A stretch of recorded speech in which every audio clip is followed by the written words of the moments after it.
And this is, Patrick Watson. that's right. And we're astrologers. Yeah, that's true. Happy Monday, says someone. Well, that's a nice thing to keep in mind when we get to tomorrow morning when it's actually Monday. Well, thank you, Elsa. Sure, what the heck? Let's wish each other a happy Monday on this fine Sunday morning. Sure. How you doing?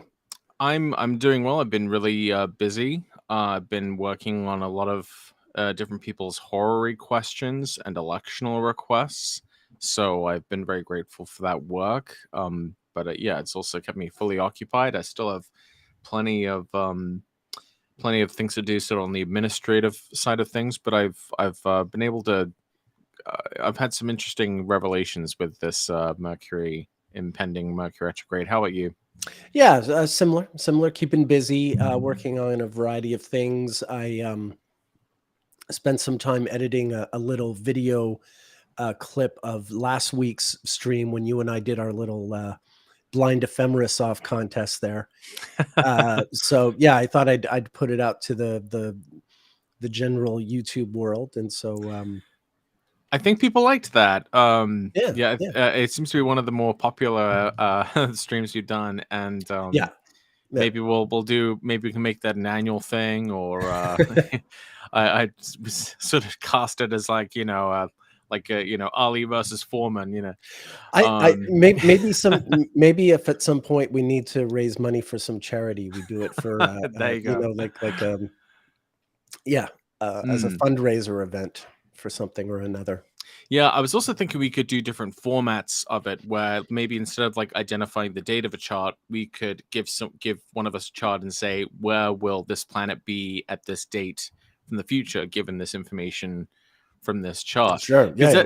Because that honestly sort of tracks more with how I use this cycles. Like for example, if I see, Mercury is about to station retrograde in Virgo, I know that. Okay, well, in 2030, the summer of 2030, then there'll be another Mercury retrograde. Right. The sign. Anyway, yes, there might be some different ways. Yeah, different variants on the theme. Yeah. Sure. Yeah, I think that's a terrific idea. But yeah, you did so well with the big trick I pulled on you with the future date.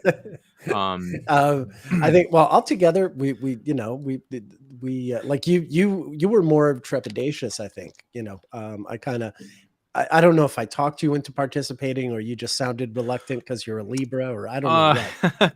well, no, I mean, I guess from my perspective, you're my like mentor and teacher, and so kind of the idea of like matching my ephemeris skills against like the great human ephemeris is a little intimidating, but I was able to squeak out some wins.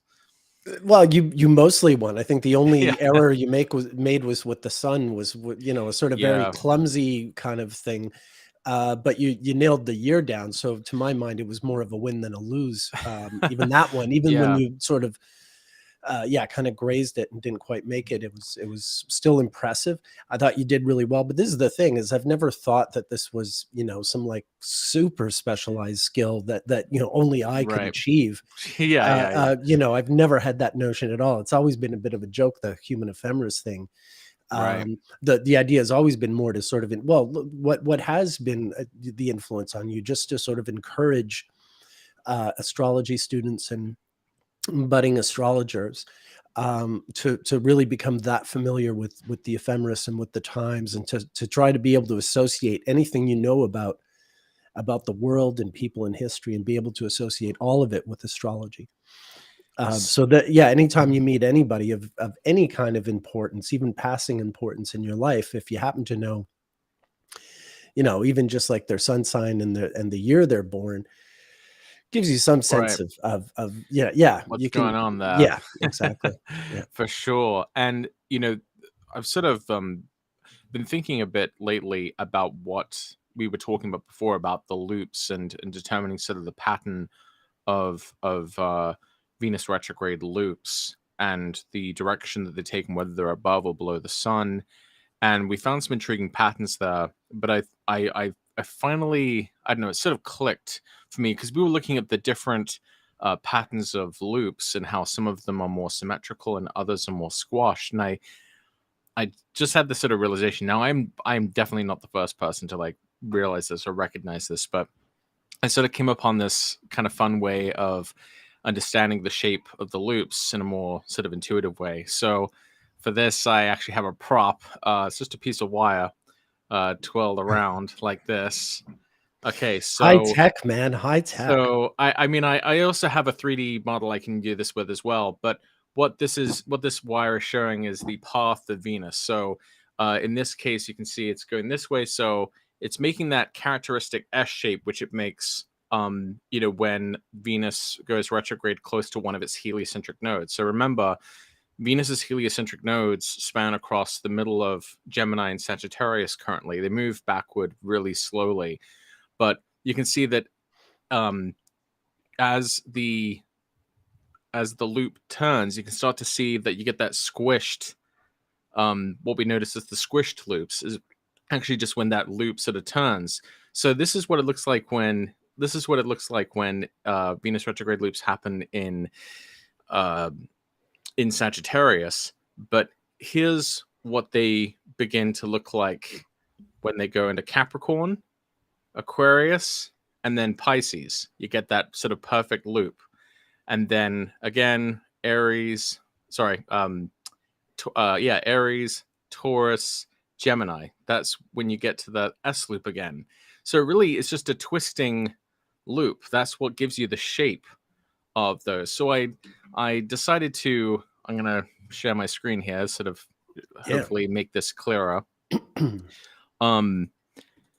So the north node, Venus's heliocentric north node, as I mentioned, is in mid Sagittarius. You can see here we have I sort of made it look like Sagittarius rising, just so we can have an idea of these are the kind of, this is the way that Venus's loops are oriented around the zodiac. So we can see that it goes south to north when they happen in Sagittarius. It goes south to north. North to south when it happens in Gemini. And we can see that at the southern bending, that's when Venus reaches its max south point. So Venus retrogrades that occur in the middle of Virgo are always going to look more like that sort of perfect loop south of the ecliptic. That yellow line is the sun's path. The orange line here is the path of Venus. And we can see here that when Venus retrogrades happen in Pisces, that they happen north of the ecliptic. They happen, as far north of the ecliptic as it can possibly go. So this is really interesting because no matter where the 1s, 2s, 3s, 4s, and 5s happen, no matter which petal of that 5-leaf flower you're following, no matter where they happen, depending on their relationship to its heliocentric nodes with the sun, that's what determines the shape of the loop. Now, there's an interesting opposite thing that happens with the exterior conjunctions. So even though Venus retrograde loops go from south to north when they happen in Sagittarius, when Sun-Venus exterior conjunctions happen in Sagittarius, it's actually the reverse. That Venus goes from north to south. And the same thing when you have Venus exterior conjunctions happen in Gemini, you get Venus going from south to north. And they're also opposite for each of the bendings. At the southern bending, where typically when you have retrogrades happen in Virgo, that's when Venus goes as south as it can go. But exterior conjunctions in Virgo go as north as they can go. And similarly, it's reversed for the northern bending, that where the retrogrades in Pisces happen as far north of the sun as it can go, Venus exterior conjunctions with the sun happen as far south as they can go when it's an exterior conjunction. And the reason for that, the reason for why they're opposite, is because it just has to do with the orientation of Venus's orbit relative to us. So when Venus retrogrades and exterior conjunctions happen in Sagittarius, we're basically looking head on at the orbit of Venus, which is why we get those S shapes and why the exterior conjunctions are really close to the sun's path. And similarly to Gemini, we get that head-on view of Venus's orbit. But when Venus retrogrades and Venus exterior conjunctions happen in Virgo and Pisces, we can see that it's like a disc. It's like a pizza pan that gets tilted down towards us, which is why exterior conjunctions are further north and the retrograde interior conjunctions are further south when they happen in Virgo. Because if you have like a pizza pan in front of you and you tilt it towards you, then the part that's closer to you is going to be further down, and the part that's further away is going to be further up. In the same way, if you tilt it away, if you tilt it the other way, then that's why you get Venus retrogrades in Pisces happening further north of the sun versus exterior conjunctions in Pisces happening further south. And you can really see this if I bring up the kind of little 3D model thing I made here. Let's see. Let me...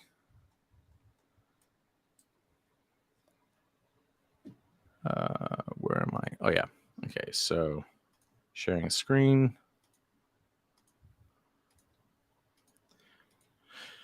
So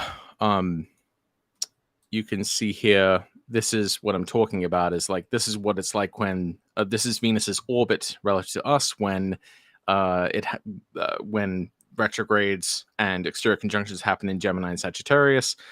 This is what it's like when they happen in Virgo, and this is what they're like when they happen in Pisces.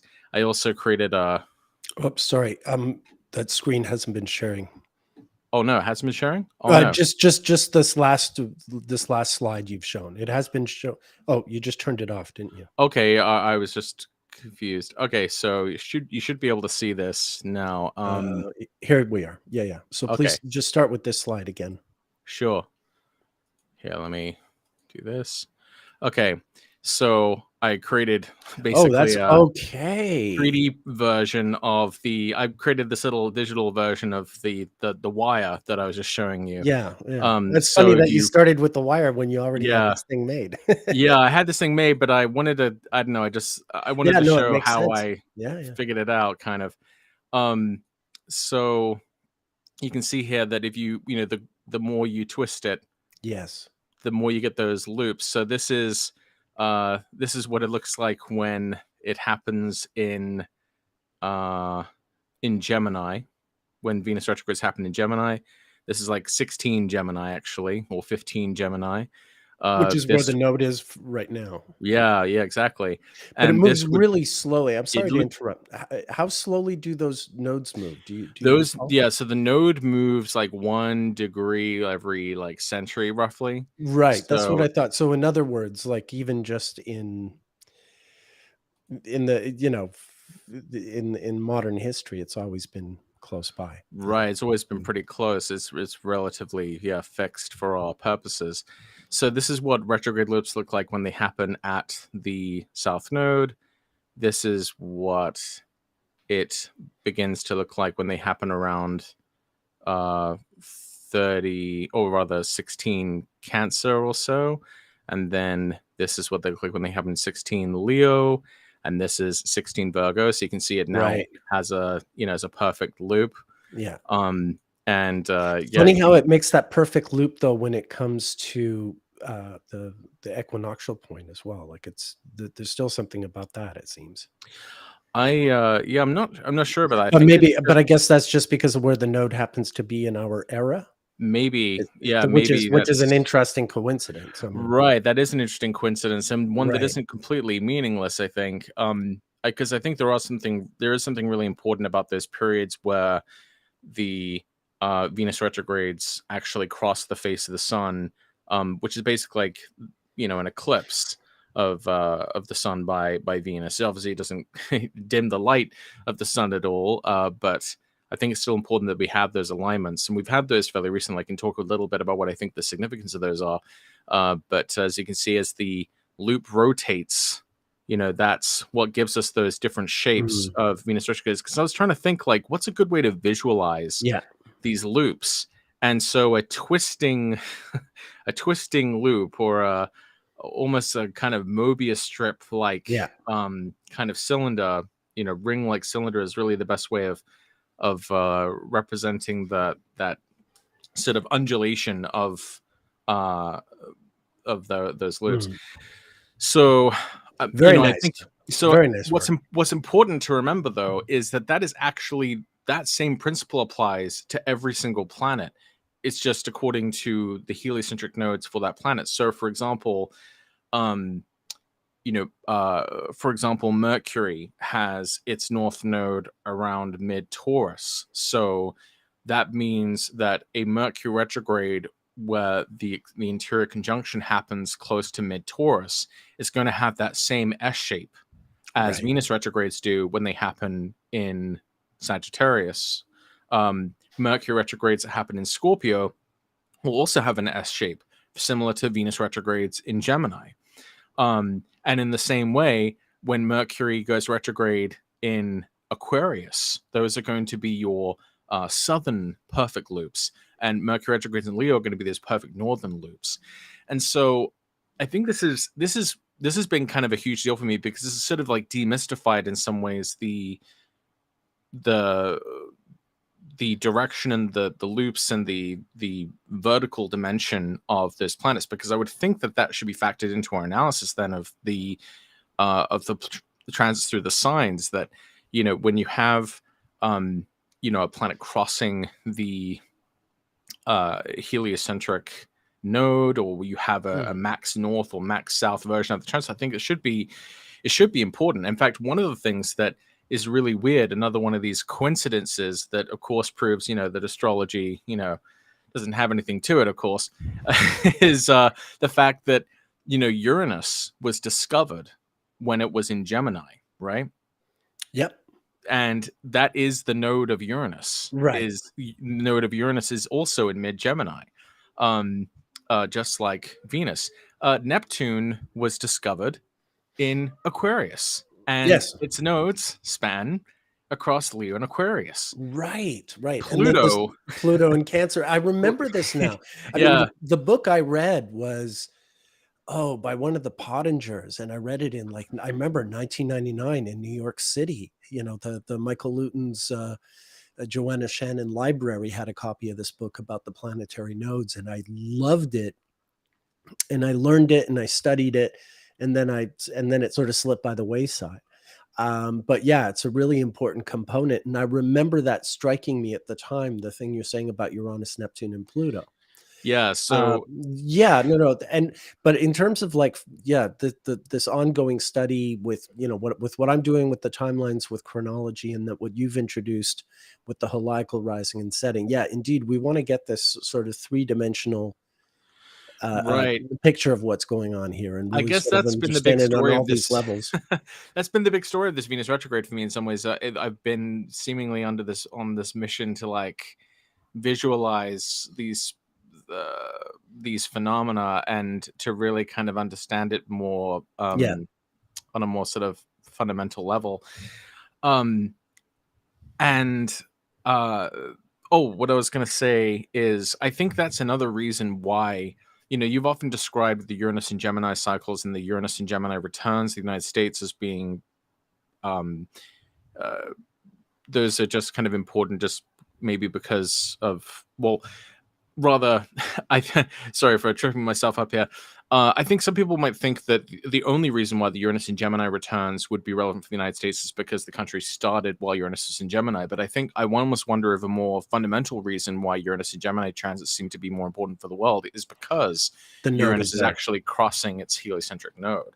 Yeah. And that's, that really does tie together, because in the end, the three events that I associate with Uranus and Gemini and the United States are each in their own way global events, by virtue of them being, that there's the Civil War is a lot more international than you can possibly imagine. It affects all kinds of things, including the British Empire, turning India into a cotton industry, cotton growing industry, because the Civil War, there was a blockade and cotton couldn't get out. And so, when Gandhi later is fighting his battles against the British Empire, he's fighting back against, in a large part, remember, his whole thing is about spinning cloth and not growing cotton for the British Empire. So like, think of how like the American Civil War and the blockade against the South and preventing cotton from getting out of the South. Think of how that impacts the British Empire and what they do to India in turn. And then, a century later, India's got to fight its battle for independence, sort of on those same grounds. So there's all these different, and that's just one strand of history that has that kind of impact to it. Right. So long story short, I've often said that I think like the introduction of Uranus in 1781, literally just as the Continental Congress, really becomes a legal body for the first time. Like there's a precursor to the government that also happens there in 1781, within a week or two of Uranus being discovered. And Uranus is about the introduction of the United States of America into the world, and how that has changed it, commercially, definitely culturally. I mean, just think, every corner of the world has been touched by, American culture, American money, American, military. I think Uranus represents that kind of modernist or modernization type of impulse. This idea of abandoning tradition, embrace whatever the kind of idea of progress is in that particular time. And so it makes sense that as Uranus is crossing from south to north, it's like crossing that threshold of emerging into a new sort of identity, as it begins this long journey, above the plane of the sun. Yeah. And I think there's something to this with the other planets as well. One of the things that kind of struck me about the Venus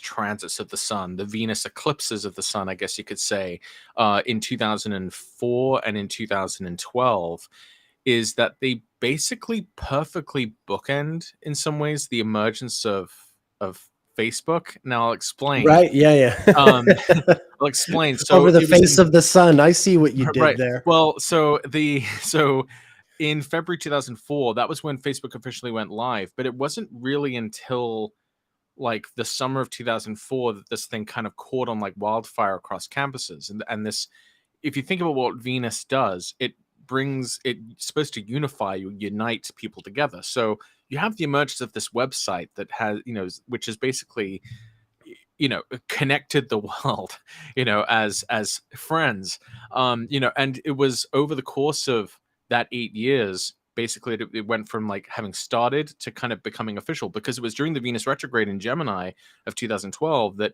Facebook debuted its IPO. It kind of had really sort of officially made it.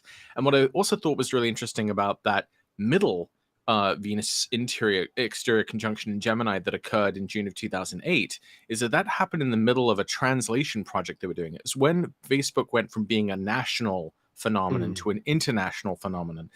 They had a crowdsourced translation project in the middle of 2008 that made versions of the website beyond the English language. And of course, this is happening in Gemini, right? This Venus event. So you can kind of look at, because some people at the time were saying like, okay, we had this significant Venus event, but like nothing really important happened. But if you consider it as part of an 8-year process, absolutely. That Venus period, that 8 years kind of, that does kind of match the unification of the world under one roof. This Facebook thing. Now I'm not saying like it's this wonderful Venusian thing, but well, it connects people. No, it connects people. I would say by definition, it's Venusian, even if you can't stand it or whatever. It's social media, right? Yeah, exactly. Yeah. No, it's it's not a value judgment. You could hate social media more than anything else in the world. It's still a Venusian function. You know, it's irrelevant. Right. I think we train ourselves to think that only desirable or pleasant things or things that we happen to personally like could be Right. associated with Venus. Otherwise, screw that. Well, and I also think of how many people have had stories like, oh, I've been able to connect with like my old friends from school that I lost contact with through Facebook. And, you know, how many marriages have, you know, been, you know, put through the ringer because of like exes coming back on Facebook and things like that. Yeah, like, I think that huge that impact. was that's absolutely why Facebook wound up becoming more popular with older people as opposed to the the youth market that it was supposedly targeted for. Because Right. you know, here were these older people who, you know, had lost touch with kids who used to live on their street or whatever, old girlfriends or whatever. Someone put in the comments that was also MySpace. So MySpace came out in the summer of 2006, I believe. No, it was sooner than that because I met you on MySpace. Oh wait, derp. No, I meant 2003. No, I think it was 2003 because it was the year before Facebook came out, I believe. I could be wrong about that. I think it was 2003. I got on it in the one that took off. But we loved MySpace, right? I mean, we became friends on MySpace. I mean, MySpace was, those were the days. Those were the days. You know, you were in my top 8, Nick. Yeah, you were in my top 8 too. I was gonna say, like, what you know, bringing up Uranus and the node and sort of that recurring you know, sort of repeat that we see in American history and the whole thing we've talked about with Uranus and Gemini. When you think about Neptune being discovered in Aquarius, where its north node is, it's interesting that the return would correspond very closely to the Arab Spring. Right. Because and 1848 actually was a huge year for revolutions, and they're very similar. The 1848 revolutions are very similar to the Arab Spring in a way, where, you know, where the effects are these sort of long-term ones. Like none of them are, you know, well, I guess, I mean, Arab Spring did, you know, take down Gaddafi and right. Well, there's also Occupy Wall Street that emerged in that year as well. I mean, there are other contributing, you know, things as well. But it was sort of the popular uprising sort of period. Yeah. I mean, sorry. Go ahead. Yeah, no, just that there is a Neptune, like I tend to associate, as much as Uranus has something to do with the individual, I tend to associate Neptune with the masses. Right. And the masses in the global sense, the masses in a way that only we in the last century or two have really become aware of the world. Right. I thought it was also kind of interesting the way that when Neptune returned to its discovery degree, I believe it was in late 2008, you had there was some quote, I think, from the Fed chairman at the time, or maybe it was even like Dick Cheney or something, who said like, we're all Keynesians now. In the aftermath of the 2008 crash. And I thought that was interesting because, you know, Neptune was discovered really close to the publication of the Communist Manifesto. And obviously there's that sort of Neptune and communism sort of link that we can see at different points, especially when Saturn comes in the configuration with Neptune. But I thought it was interesting that this, the return of Neptune to that same degree kind of forced the hand of the most sort of kind of anti-communist or capitalistic nation in the world to kind of go in sort of head feet first in some ways towards a more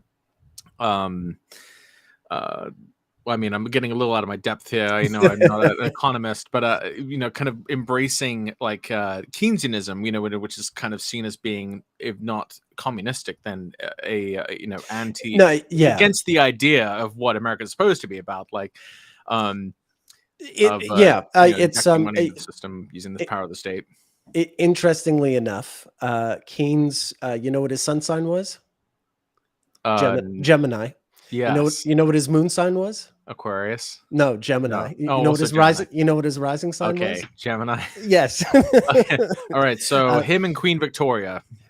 Right. But what I find, yeah, that's true actually. But what I find interesting about Kane's, he's got the sun, moon, and rising in Gemini, and the famous Bretton Woods conference that reorganizes the global financial picture in Well, 1944 as the wars. it divorced the dollar from the gold standard, right? Right, That was until 1973, 71 71. when Nixon does that. Yeah, but 1944 is what sort of sets this order. But then, as the war is ending, the United States immediately, like literally, as soon as Hitler surrenders, the United States withdraws all of its like lend-lease stuff and all its support. And Britain suddenly finds itself like broke and no money to rebuild and all this stuff. Basically, what all of Europe would be facing. And Keynes really thinks that the U.S. should give Britain this like big loan, and he goes, even though he's dying, he's only got like not even 6 months to live or whatever. But he goes to the States and he tries to petition for the U.S. to give some kind of generous loan to keep Britain going. And yeah, a lot more has to be sort of sacrificed on behalf of Britain in order to get it. It's a really sort of tough time. It's the sort of the collapse of the whole allyship that was happening literally up until Hitler dies, and then the game changes. Something else that occurs to me. So I was just going to say, but my last point, I'm sorry. Yeah. Sorry. My only point is that Uranus is in Gemini when all this is happening. And Keynes being a guy with all that stuff in Gemini while Uranus is in Gemini, he's one of the people that I'm really focused on in terms of trying to get a sense of what, how Uranus plays out that particular time. Anyway, sorry, go. Right. Oh, no, I was just going to say that, if Uranus in Gemini is like crossing the nodes, I would also think there's something important about when Uranus or any planet reaches those, the point square to that point, because that's when it reaches its highest point in its cycle. So for Uranus, that would be Virgo, that Uranus reaches its kind of max north retrogrades when it's in Virgo, which I mean, this particular last turn of Uranus in Virgo was kind of insane because of, it was a Uranus-Pluto conjunction as well. Yeah. But it also makes me wonder if, even outside of the fact that Pluto was also in Virgo at the same time, that Uranus, just by virtue of being in Virgo and being square to its node, that Uranus in Virgo would stand as another kind of high point. And obviously it's I don't know if there's anything you can tell us from like other Uranus and Virgo periods outside of the 60s, because obviously the 60s stands out in so many ways. Yeah, it's the way it really stands out is because of the conjunction with Pluto in the 60s. I mean, that's why the 60s are what they are. Previous times when Uranus was in Virgo, in theory, that should be like when it reaches its kind of, when the idea of Uranus or the idea of the new paradigm of the US sort of reaches its kind of apex. And then the Uranus and Pisces would be like the downfall of that, which actually for the US is pretty on point, right? Actually, no, pardon me. Sagittarius would be the south node crossing. Uranus and Pisces would be the nadir, and that's really interesting because like that basically coincides with the Iraq War, was Uranus and Pisces. And I've pointed out a major low point. And I've pointed out before, Uranus in Sagittarius is a big one in British history. And that's something to consider as well. So yeah, the last time prior to the 60s, the previous time that Uranus had been in Virgo was in the 1880s. Late 1870s, early 1880s. So there are certain things like, this would be a big deal at the next Uranus return, is the creation of the so-called Congo Free State, which I assure you it was anything but. It's literally the most oppressive slave regime in history. It was so appalling that even other imperialists were morally outraged at it, If Queen Victoria thinks that you're a bit racist, then you're probably extremely racist. Oh my god. You know what I mean? Like, it's right. If she thinks you're playing a bit rough with the whole empire thing, then chances are you've gone a little far. Right. Wow. So there's that kind of thing happening at the time. In Canada, there's a very important rebellion, Louis Riel. Speaking of imperialism, as Canada is expanding west, so Canada's founded largely to create a railroad, across the country, going coast to coast, basically to keep the Americans out. Let's not mince words here. I mean, that's really it. And then as they're trying to, as the Canadians are trying to expand out west, which they never had until the 1860s to 80s, that was always left as sort of a wilderness. But the fear was it's just like the scramble for Africa. The idea being like, if we don't grab this, someone else will. Which is exactly the same motivation that makes Africa into the excuse my French shit show that it becomes. So yeah, this is a rebellion between Métis people who are sort of part indigenous and part European, and they were living in Manitoba, and there was a big sort of rebellion, and this leader Louis Riel was hanged the following year after the rebellion was crushed. And that's a big sort of, actually right now my dad's in a nursing home called the Louis Riel nursing home, just to show you how how it extends through history. He's a very important figure. So I guess what I'm trying to get at is how I wonder if there's a way in which the Uranus and Virgo transits would sort of in some ways bring the developments from the previous Uranus and Gemini period to a kind of height, given that those retrograde loops would be here's one. The next time Uranus would be in Virgo, this would also be a big one. This is a riot in Paris, and the first time the black flag was flown, the anarchist black flag in Paris, just like it would be in 1968. I see. Yeah. So it is kind of a revolutionary time as well. But then the Sagittarius ones and the Pisces ones, those should be like the more, in theory, given that the Gemini ones seem to be really clearly about like the idea of Uranus ascending in the world, Sagittarius and Pisces would sort of represent inversions of that, where it's like the revolutionary pulse, like moving out at like the, it's like the times basically when the Uranus and Gemini development starts kind of running out of steam or running into its, kind of greatest challenges. Certainly for the US, I think that, the Iraq War was such a devastating, mistake, and, just should not have happened. But the fact that coincided with Uranus and Pisces, I think, is really interesting in the idea of this idea of, if the United States is Uranus, then Uranus's position not just in the signs but relative to its node, kind of tell us sort of what status it sort of has in the world. And now that obviously we've come almost full circle now since that last Uranus and Gemini period, I would think that there would be a new spin on this whole idea. But what can you tell us about Uranus and Sagittarius? How does that play out?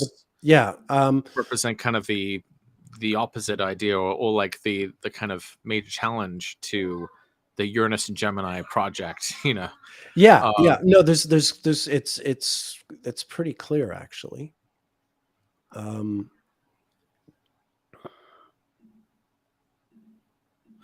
Just a sec, I'll share my screen with you. Right.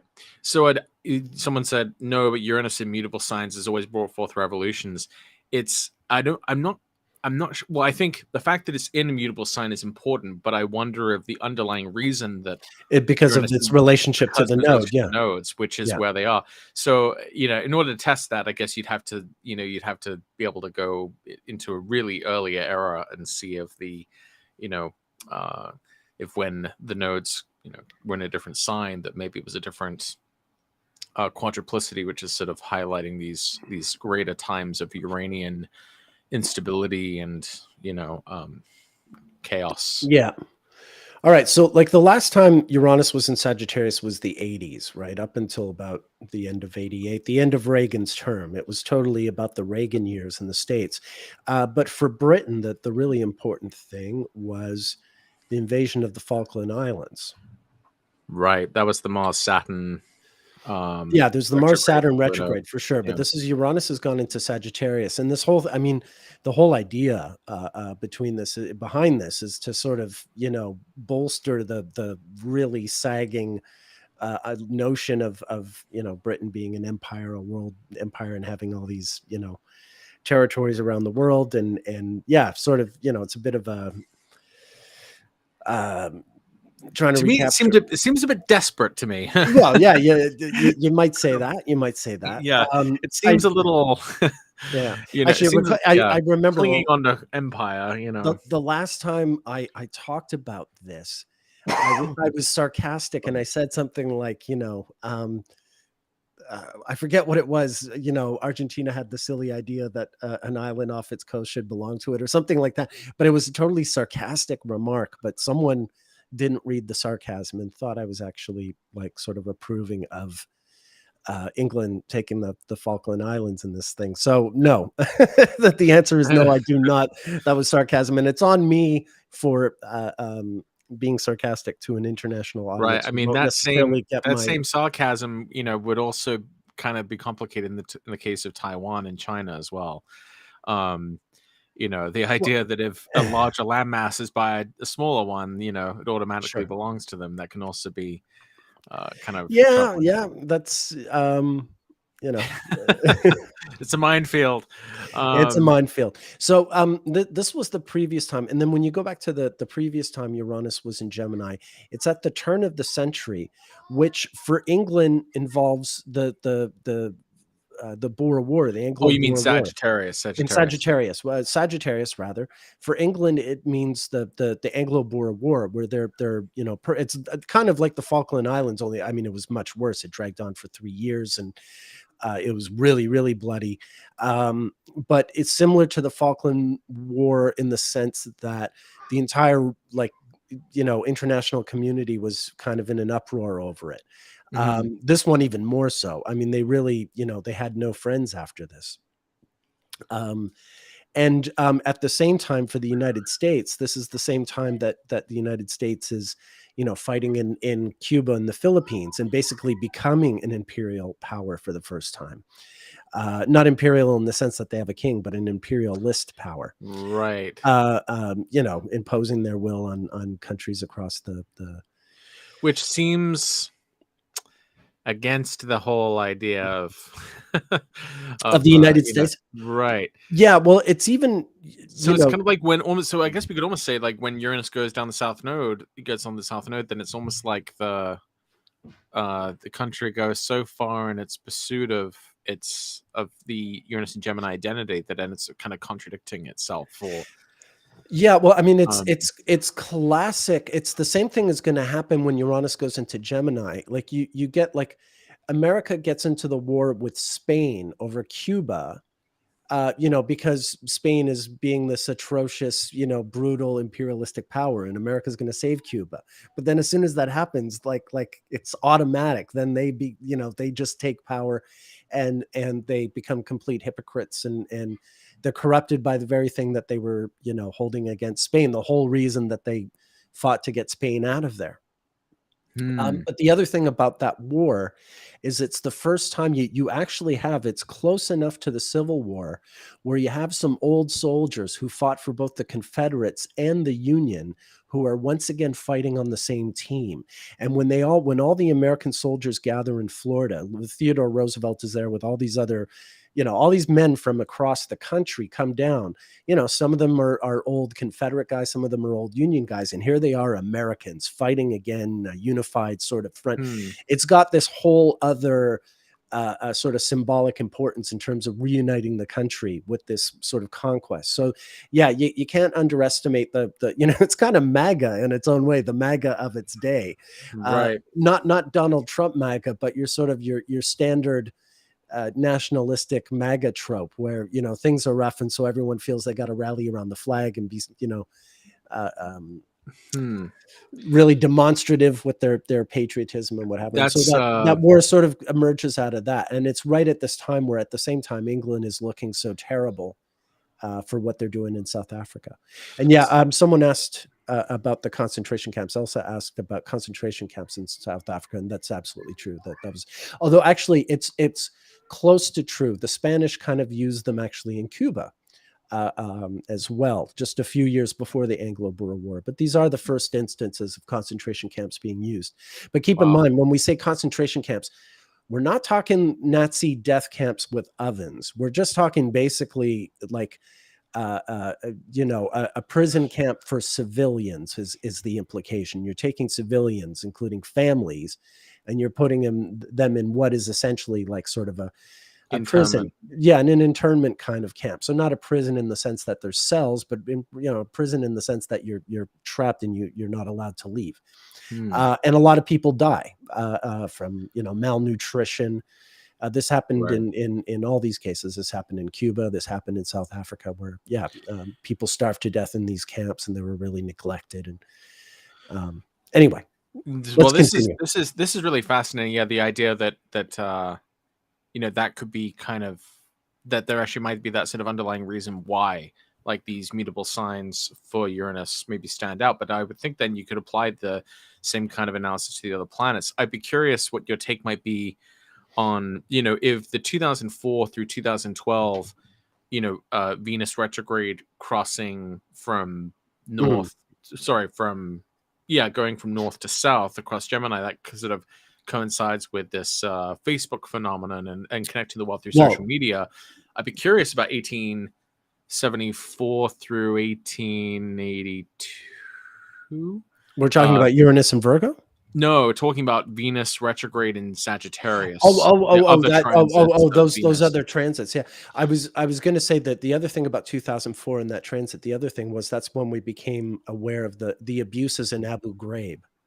In 2004 during that retrograde. And keep in mind that Donald Rumsfeld is a red 3. Donald Rumsfeld was born in that with that retrograde. Right. No, that's true. You get that kind of kooky thing.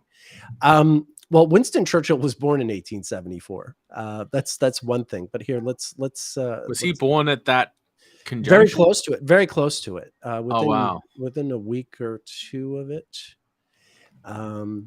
I would wonder if there was some other kind of development that was similar to Facebook in that it like connected the world. I would wonder, was this like a time where like the telephone or the Morse code is being developed or something? The telephone is just a little bit later. Like this is 1877. There's the phonograph. I know that I think somewhere 1876 during the same time that Custer's Last Stand is happening.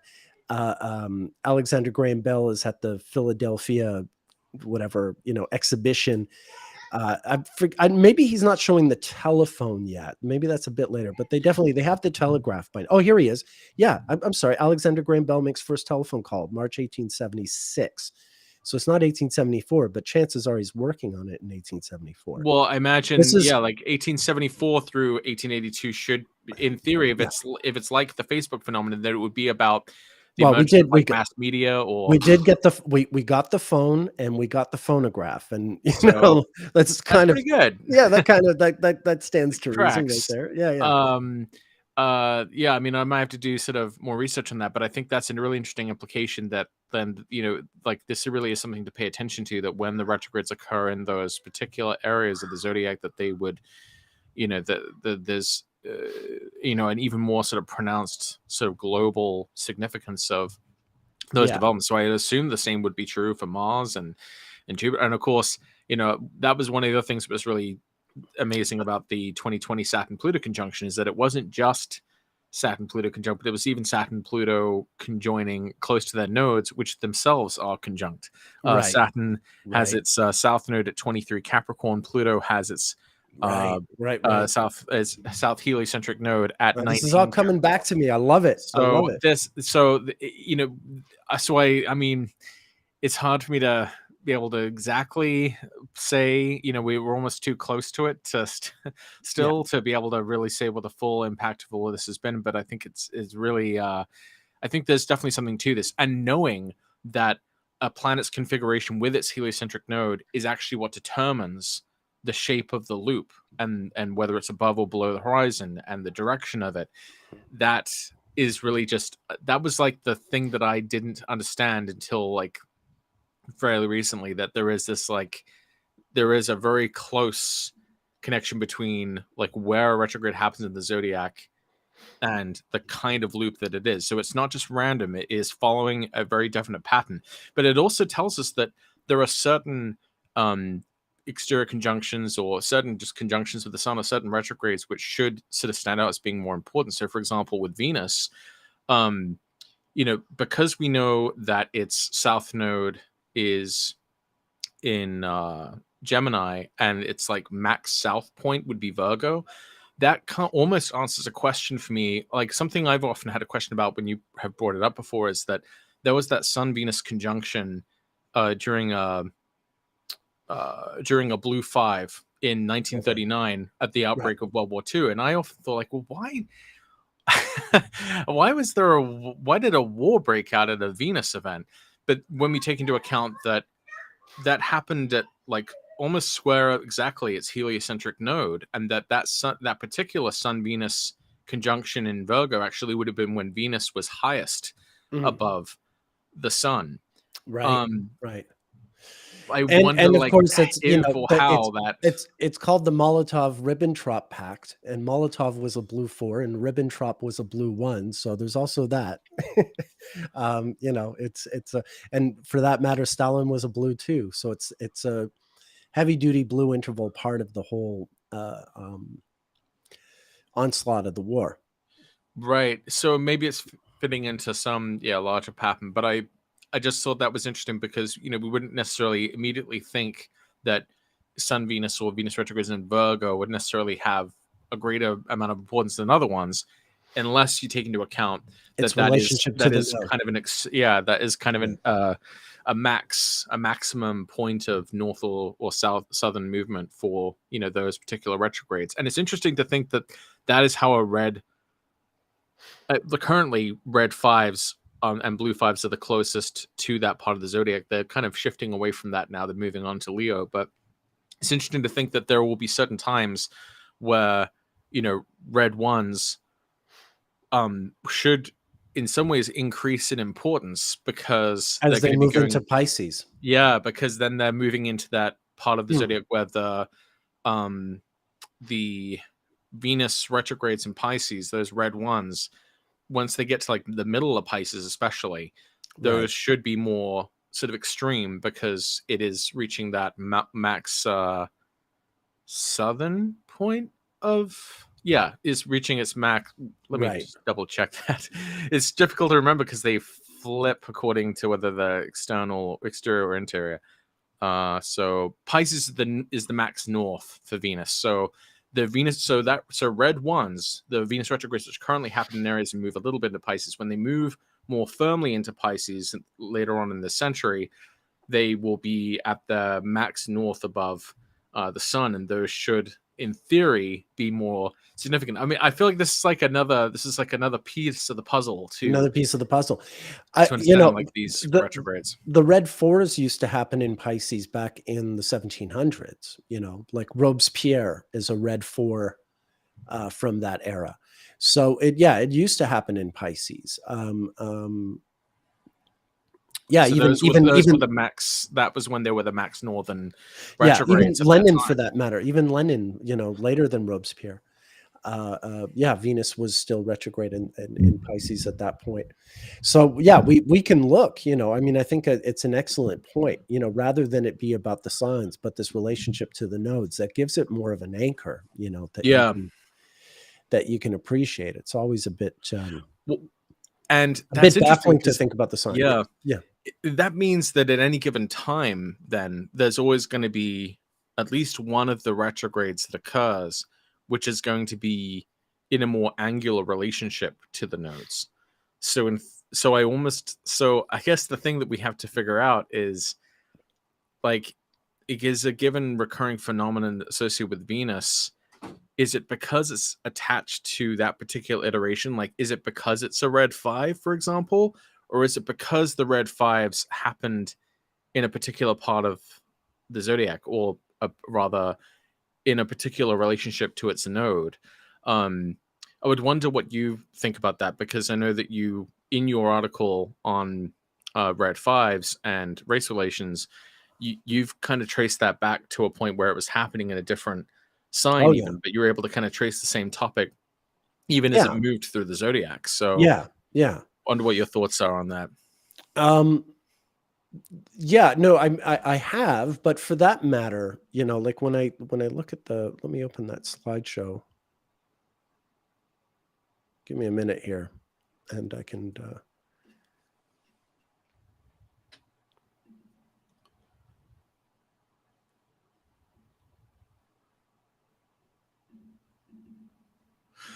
What's really cool about this, though, is like not only when you know a bit about the ephemeris and calculating cycles, will you be able to tell like where roughly longitudinally a planet is, but you might even have an idea of its rough approximation relative to the sun. Like if you told me you were born, while Mercury was retrograde in Scorpio, I automatically know that's going to be an S shape that goes south. Right. Which I feel like that's not that impressive, but I wasn't able to do that before. Yeah, it's not nothing. It's not nothing. And if there was a way to understand what that really means, I think that would be even better. In theory, there should be a similar kind of quality to the Mercury retrogrades when they cross the path of the sun in a certain direction. Yeah. Or yeah. All right. So, well, I'm going to need another minute for research for everyone. I'm going to need another minute for this slideshow to open up. I can do a solo. Let me whip out the piano. So yeah, if you're watching this, I think this is another thing to kind of pay attention to, is not just the horizontal dimension of planetary movements, but also the vertical dimension. And I haven't even really scratched the surface with like declination. When I'm talking about planets being above or below the sun, that's referring more specifically to a planet's latitude, which usually doesn't change too much and is fairly slow. Generally planets don't go much further than like 5 or 6 degrees above or below the sun. There's much greater variations in a planet's declination, and that's where we can detect things like a planet being out of bounds. That's probably the next thing I'm going to try to figure out, is the relationship between retrogrades and Venus's declination. Yeah, I mean, I know it happens in certain places, whether it's retrograde or not. It tends to be when it's close to the solstitial points. But I mean, when it comes to like, as an astrologer, seeing the difference between bodies being out of bounds or not, the one that really just speaks to me louder than anything, louder than just having out of bounds planets in the natal chart, is if the progressed moon goes in and out of being out of bounds over the course of a lifetime, then it's really, really visible. As you follow the entire lifeline, like the periods when the progressed moon is out of bounds, which will happen, I don't know, every other decade or whatever it is. I used to have, again, this is all like really old research that I did decades ago, and I'm trying to recreate it in my mind. But anyway, long story short is, it really is astonishing when you see if you can track the progressed moon going out of bounds by secondary progression. It's another one of these instances where it demarcates these very distinct periods in a person's life, usually chaotic ones. I was gonna say unhinged, because that's I get that's the impression that I get, at least from when I sit to read interpretations of out of bounds planets, is that they're beyond the bounds of like acceptability or ethical or community standards, as kind of set by that limit of the sun. So it's sort of like planets kind of acting haywire. And I've tried to look at times when planets have been beyond the bounds, out of bounds, and I thought some of them were really interesting. Like I thought it was really interesting that for Mars, for example, that it was really close to its max southern declination at the time of the 9/11 attacks, which made me wonder if if maybe Mars being out of bounds would correspond with times where there's greater violence or something. But I haven't really figured out a way to be able to study that more systematically. I'd almost see like a database of like terrible things that have happened in the world and try to match it up. Maybe that's a job for AI. Yeah, this is a job for AI, no doubt. So I finally have the slideshow up. Just to answer your question, this is as far back as the slideshow goes, the one with regard to race relations in the U.S. and red fives. This is an event that didn't take place in the U.S. It's the Haitian slave uprising of 1791, which is sort of a adjunct to the French Revolution. But it's an event that really inspires both African American slaves, but also American slave owners, because it puts ideas in the mind of both. Similar ideas, but obviously from a very different perspective. And yeah, Venus is going retrograde in Libra in these days. It's a red 5 in Libra, so it's headed towards Virgo. And then when you go, this is 1823. That's 1831. You can see it's in Libra still. 1839, it's in Libra, but eventually, it gets back into Virgo. And this is interesting because relative to Venus's heliocentric nodes, these red 5s are getting progressively more southern and turning into that more perfect southern loop where they're occurring below the path of the sun. And reaching kind of its lowest point, probably somewhere in like mid-teens, later teens of Virgo.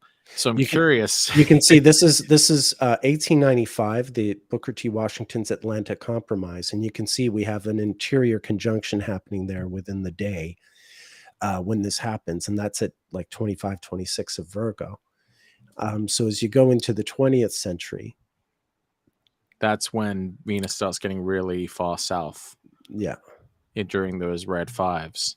Yeah. So I wonder what. Now you're starting to see it in Leo here and there.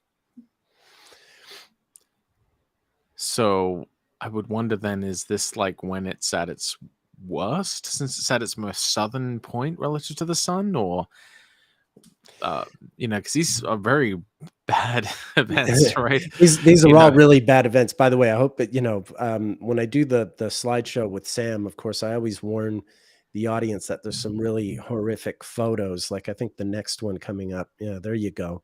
Oh no. Yeah, exactly. So there's a lot of really. Sorry if anyone's triggered by what you're seeing here. I usually issue a warning. Because obviously it's upsetting and obviously it's offensive. I mean, I don't show it to be offensive, but just to look at this as an assault on the senses, on humanity. Yeah. Anyway, I'm taking you through the journey. You can see all these different. There's some blue 5s thrown in there, but this is the larger sort of. Yeah, there's another famous blue 5. So you can see by now, like I showed you in 1895, there was an interior conjunction, a retrograde one at 25. This is an exterior conjunction at 4 Virgo. So you can see that by 1963 in the March on Washington, the conjunctions have been happening earlier and earlier in Virgo. And now which is why they're in Leo now. I mean, maybe this isn't enough information to really know what this means as far as like tracking a particular loop. This is Venus retrograde going further south versus, because now that they're progressing into Leo, the red 5s should in theory be, now they're moving more, upward towards the next node, which would be Gemini. It's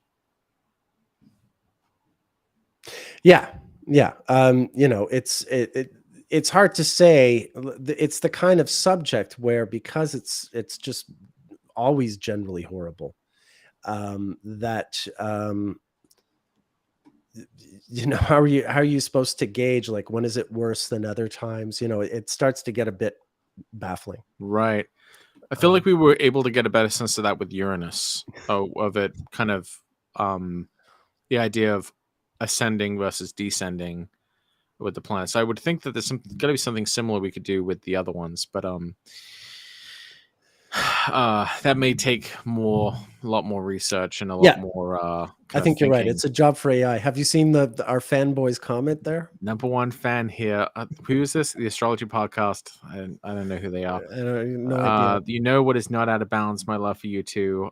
Purple heart. Oh well, thank you very much, Astrology podcast. Yeah, anonymous stranger, whoever you are. Thank you. Yeah. Thank you. I think we make that joke every time. That's really funny. And we won't.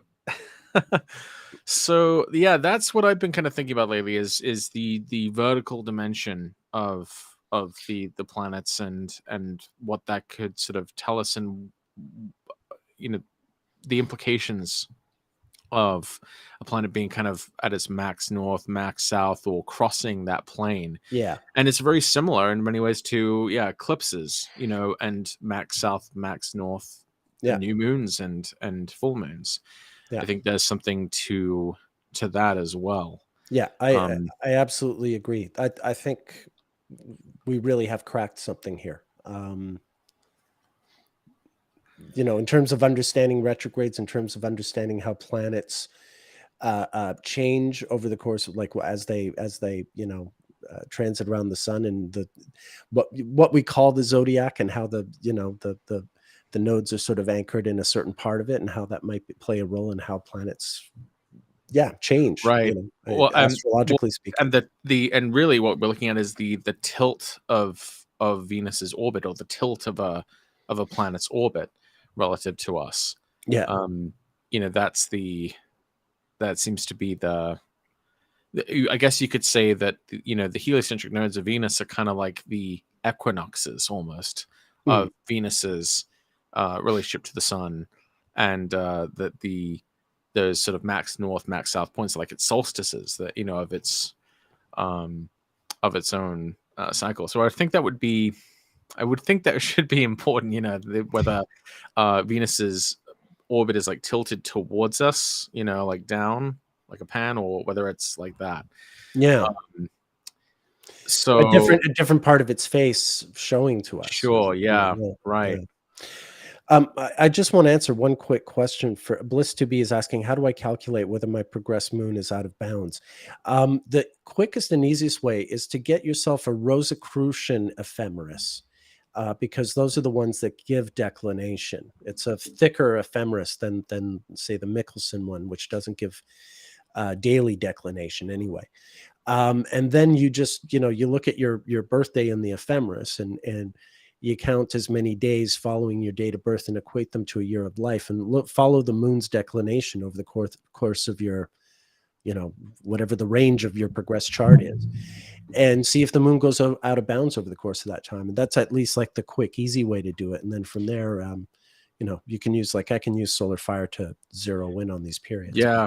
I think the fastest way is a Rosicrucian ephemeris, or unless if you have solar fire, you can use it to figure it out. The way that I would do it with solar fire would be kind of like this. So, like, you have a chart, you create a progressed chart, and then you can create a custom page that has declination and latitude on it, and then you animate it, and then you can see here, this is where a planet is out of bounds, so you can progress forward and see a time when the moon, there you go. So we can tell that if for this chart that it would have been, which is set for like today, that the progressed moon would go out of bounds, you know, in 2028 July, and would be there until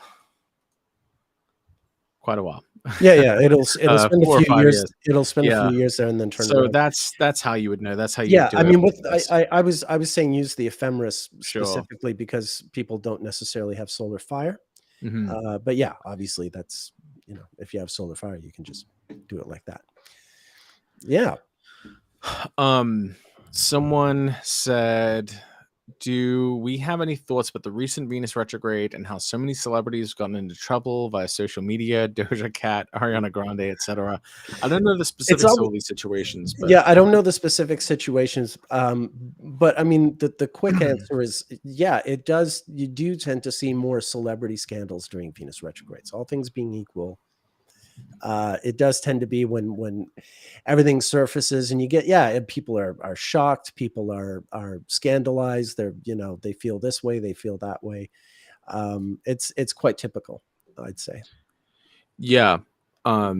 You've often described Venus as like a change in consensus. Yeah, And and so that'll be how we feel about people. right. Well, and I've just seen such, it's been, in some of these have been a little gut wrenching, I like, and I hope I don't get canceled from this, but like, I've seen like the news about the allegations against Lizzo, for example, Right. and Yeah. Yeah. Yeah. and that's kind That's of, some if Venus retrograde stuff right there. if Yeah. this is true, then I can understand why it'd make people feel kind of betrayed, and it's to me, so that's kind of distressing, because she's had such a you know incredible like rise up to this point, so to kind of see her sort of get this setback is Right. it's very Venus retrograde. And I believe actually, I wonder if I could get your opinion about this, Nick.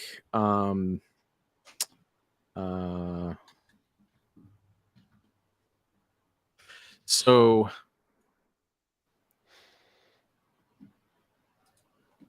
we have the birth data for Lizzo, but her ascendant is right at the very end of Leo. Now, Oh, I know you don't necessarily, you don't have a full, um, file on her. chronology on her and everything, but just the fact that she has the ascendant at the end of Leo, do you think her ascendant is probably in Leo or early Virgo?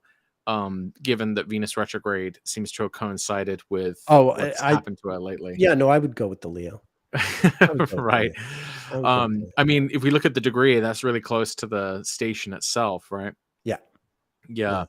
Yeah. So if anyone wants to know the data, it's on Astro Databank, April 27th, 1988, Detroit, Michigan, 2:30 p.m. Could be rounded. I wonder if her progressed Venus is retrograde. How many days before the station is that? Because Oh, she's a red 3. that's And right. that Venus is gonna go retrograde, and Retrograde. I Yeah. wonder if it's happening right around now by secondary progression. Oh, Let wow. let's see here. I'm not sure if I have her or not.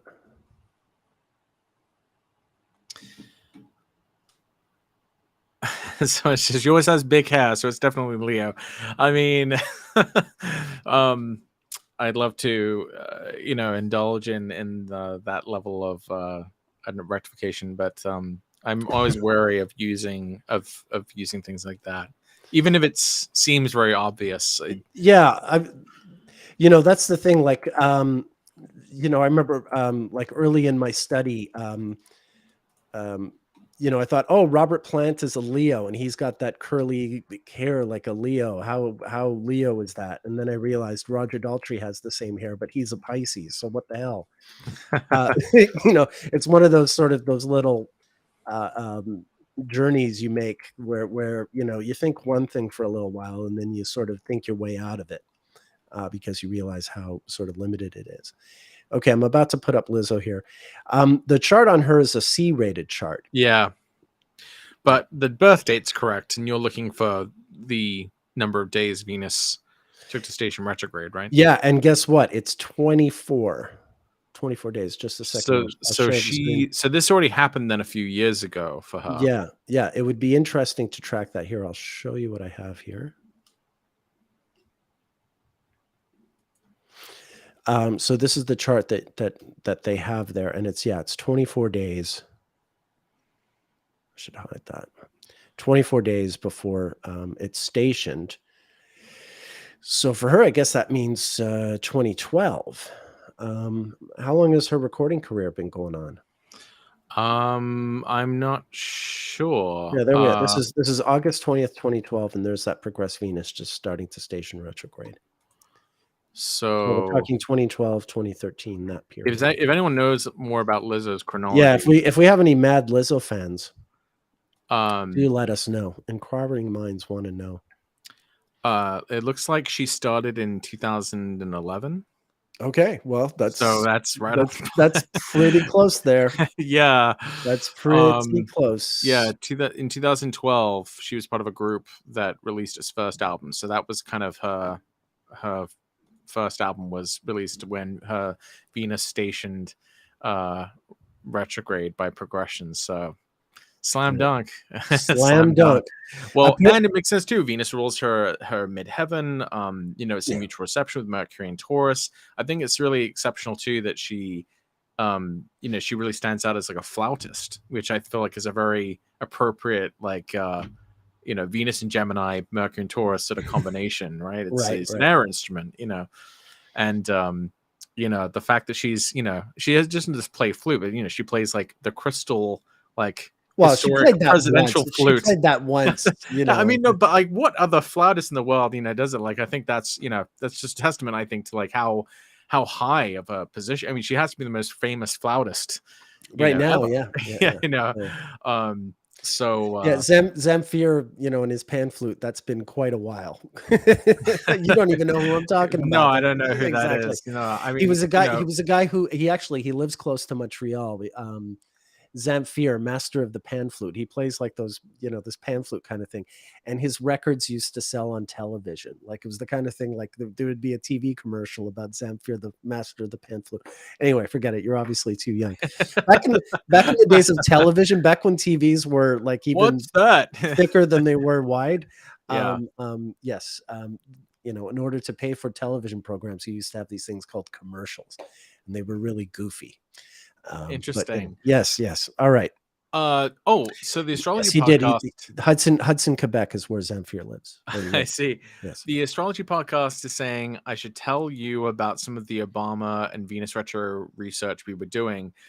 So I don't know how much detail to go into though, because I thought you wanted to do an episode about this, the astrology podcast. I mean, I can give it very briefly, and you've actually tweeted about a couple of these things. So, well, we don't have the same audience the astrology podcast has. So basically, Chris and I were looking at some of the past instances of Venus retrograde in Leo for Obama's life, and the significance of this is that, fairly recently, maybe like a couple of weeks ago, I guess, there was renewed attention being given to these letters that Obama had written to a girlfriend back in 1982 to 1983.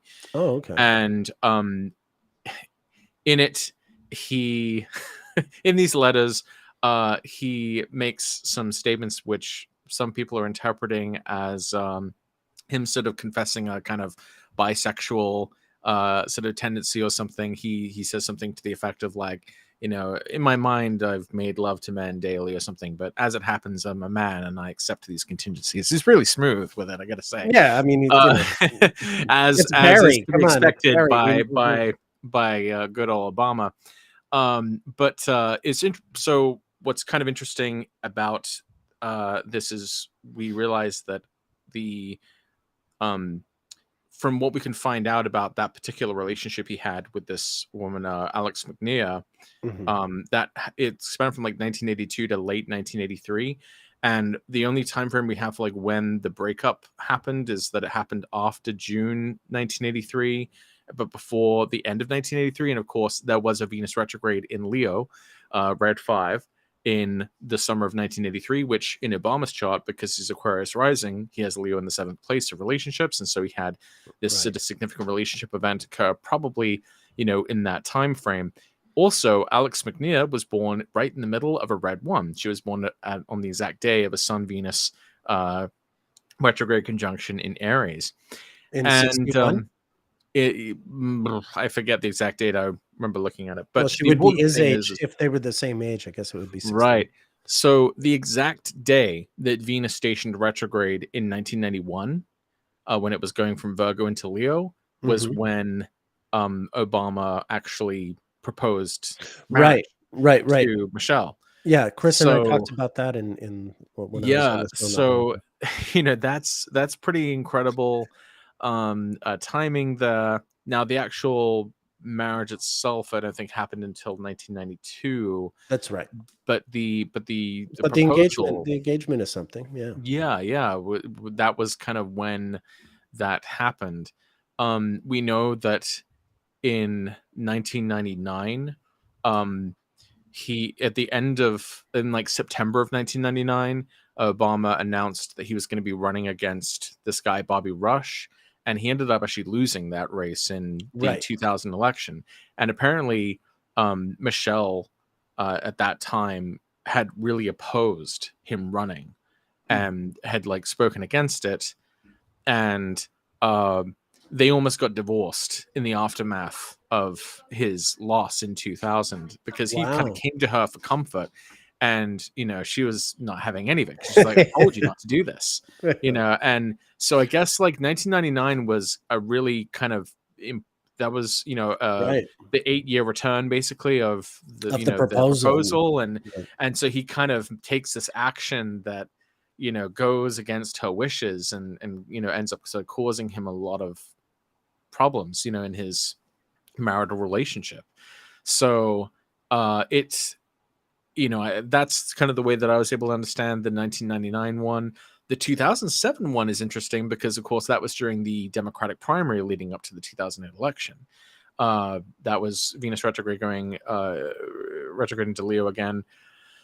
I'm not sure what the deal was, like if Michelle was more supportive of that, or if that was like almost like healing or making up for the Right. 1999 episode. Sometimes you see those connections between the Sure. successive 8-year returns. It's like sometimes you see like the transgression occur during one, and then The the correction or reconciliation or sure. apology or making up for it later.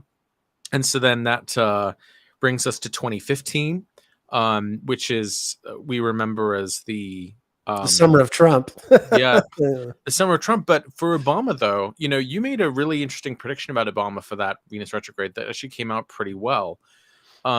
You said that that would be a time when people are sort of chanting his name, and where sort of really Oh, right, powerful, right, right. Yeah. positive moment for Obama. And it came out in a kind of tragic way. Like it was because of the Charleston shooting at the church, the black church. Yeah. And Obama was the one to give the speech at the funeral service, and he like led the crowd in singing Amazing Grace, and it was just this truly powerfully incredible Yeah. moment of unity in and coming together in the aftermath of this horrific violence.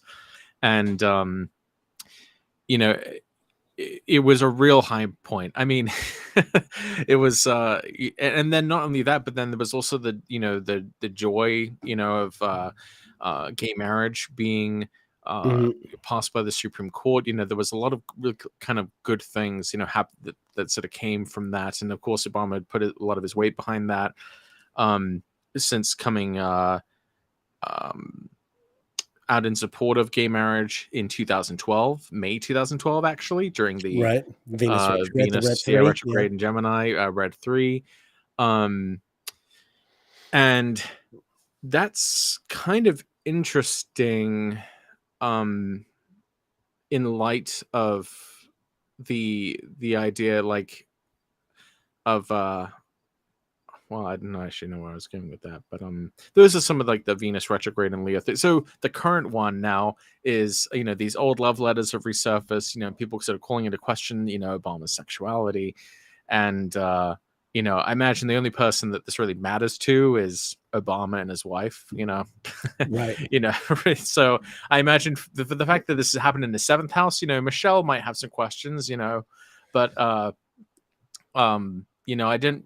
I read it and I didn't really think anything of it. Well, number one, I don't really care. But number two, Yeah, if he is, then cool. That's great. Probably not, the first president either. So, Sure. And there was also some commentary on there too, on about this on Twitter, that in some ways the way he tried to appeal to Alex McNear, who identified, I guess, as maybe lesbian or bisexual, is that he didn't appeal to her in the way he wasn't speaking like a gay man would or something. It would be about reload. What's going? Do you see what happened in the comments here?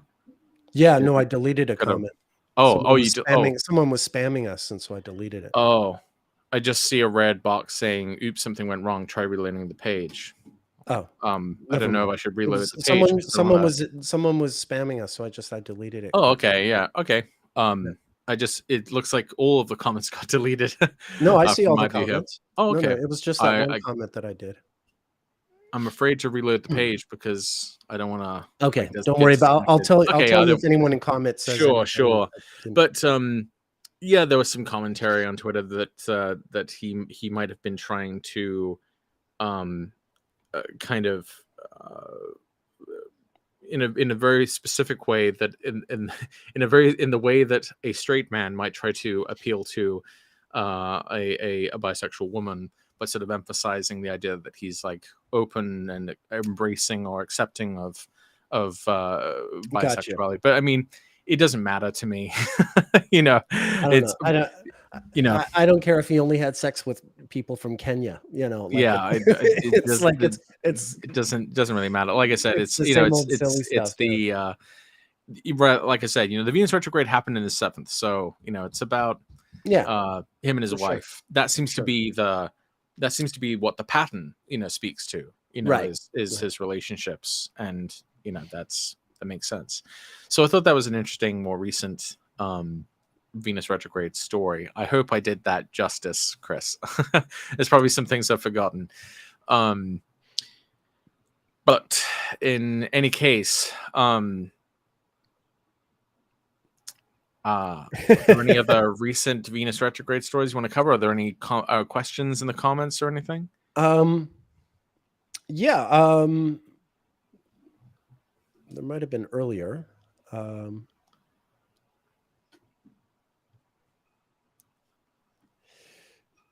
Whoops.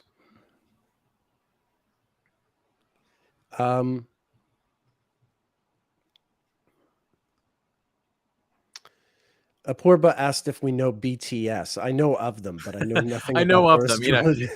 My daughter has a poster of them in her room, but no, I don't know anything about them. I do like the song "Butter," though. It's pretty catchy. Smooth like butter. Yeah, that one. I can. We can both attest, having children the same age, that South Korea has a big cultural impact. Totally. Yeah. They've really. I mean, like all the best stuff comes out of South Korea now. There's so many like South Korean dramas, and well, I mean, the movie Parasite won like best movie the Oscar for best film a few years ago. South Korea is really Ian does the same way. She's obsessed with South Korea and Japan culturally and all that. Chris is saying that you had an ascensional time thing with Obama as well. Oh yeah, so I've talked about this before. I think in my presentation on ascensional timing, and I will probably be releasing a new one because of the updates I've been making to my ascensional time calculator, which is almost ready. I've created some really interesting updates. Like I figured out with the help of ChatGPT how to make it so that you can just enter your birth data directly into the spreadsheet, and it will generate all of the planetary positions from that. So you don't have to like copy paste or fill everything out. It'll just do it automatically once you put your data in. It will just do it. So, and I can actually show a little bit of what that looks like. But in any case, Vedic Valence says that you can look at the time that a planet is activated in your natal chart by adding the minor period of the planet and its ascensional time together. And you can also look at the divisions of these periods. I have an article on my website where I talk about this called like Introduction to Minor Periods and Timing with Minor Periods and Ascensional Times. And I use like Muhammad Ali as an example. But one of the most striking examples of this in action is for the chart of Michelle Obama. So Michelle Obama, we don't actually have her birth time, but we do have the date at least that she was born. And one kind of cool thing about this technique is you really only need to know the you only need to know someone's birth date and birthplace to do this technique with some level of general accuracy. Obviously it's best if you do have the time, but so if you take Michelle Obama's Venus, you look at the activation of her natal Venus, which she has in Pisces. So the minor period associated with Venus is 8 years, and the ascensional time of where she was born, Chicago, Illinois, the ascensional time of Pisces is roughly 12.42, I think. So you take the ascensional time in degrees and you convert it to years. So 12.42 degrees of ascensional time is 12.42 years.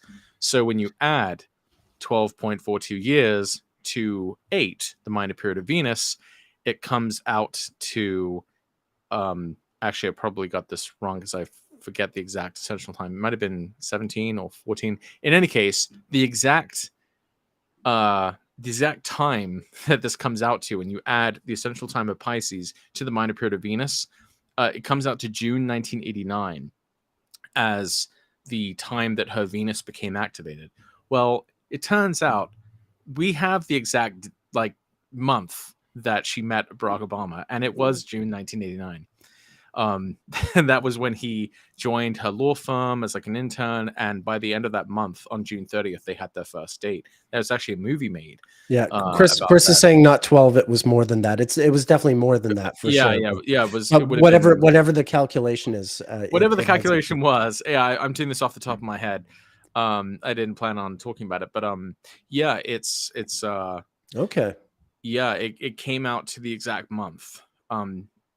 And there were a few really cool other examples of this in action, but I thought that one was especially weird because, it's symbolic timing. Like the 8-year period of Venus is, astronomical. That actually is a pretty good approximation for a unit of Venus. The ascensional time of Chicago, Illinois, converted into years, that's a little more abstract. It is. You wouldn't think it should be important, but you're basically taking that proportion of time that Pisces takes to rise, and you're extrapolating it to years, degree for a year, which is similar to progression. You're taking one time factor and you're sort of keeping that same proportion in some ways of time. So it just so happens that the exact month that her Venus was activated was the month that she met her future husband. So it might be worth continuing to investigate. Sounds like it.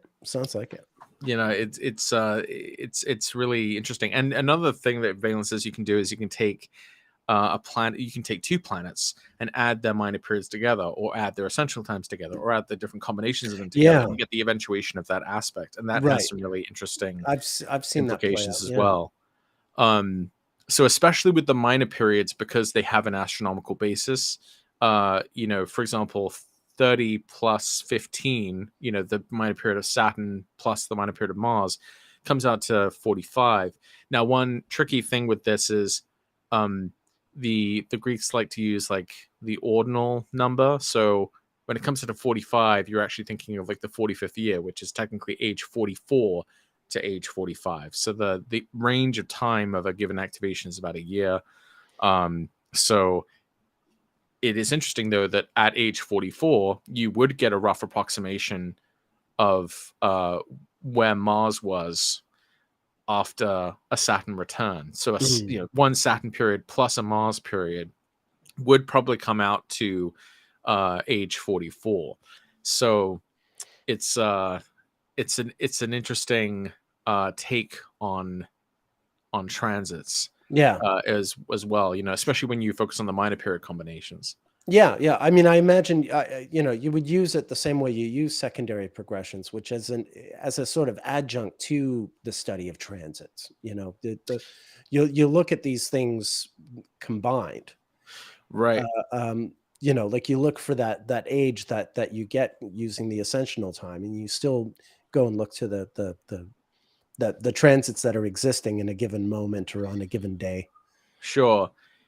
Much as you do with secondary Right. progressions. Yeah. I just think it's a really interesting take on transits because it's more than just looking at when, Sure. a transiting point hits, a natal point, but actually just taking a combination of two planets and then just adding the so for example, if you had Mars Saturn conjunction, then just adding a Saturn to a Mars basically should eventuate in a kind of Mars Saturn moment, where Right.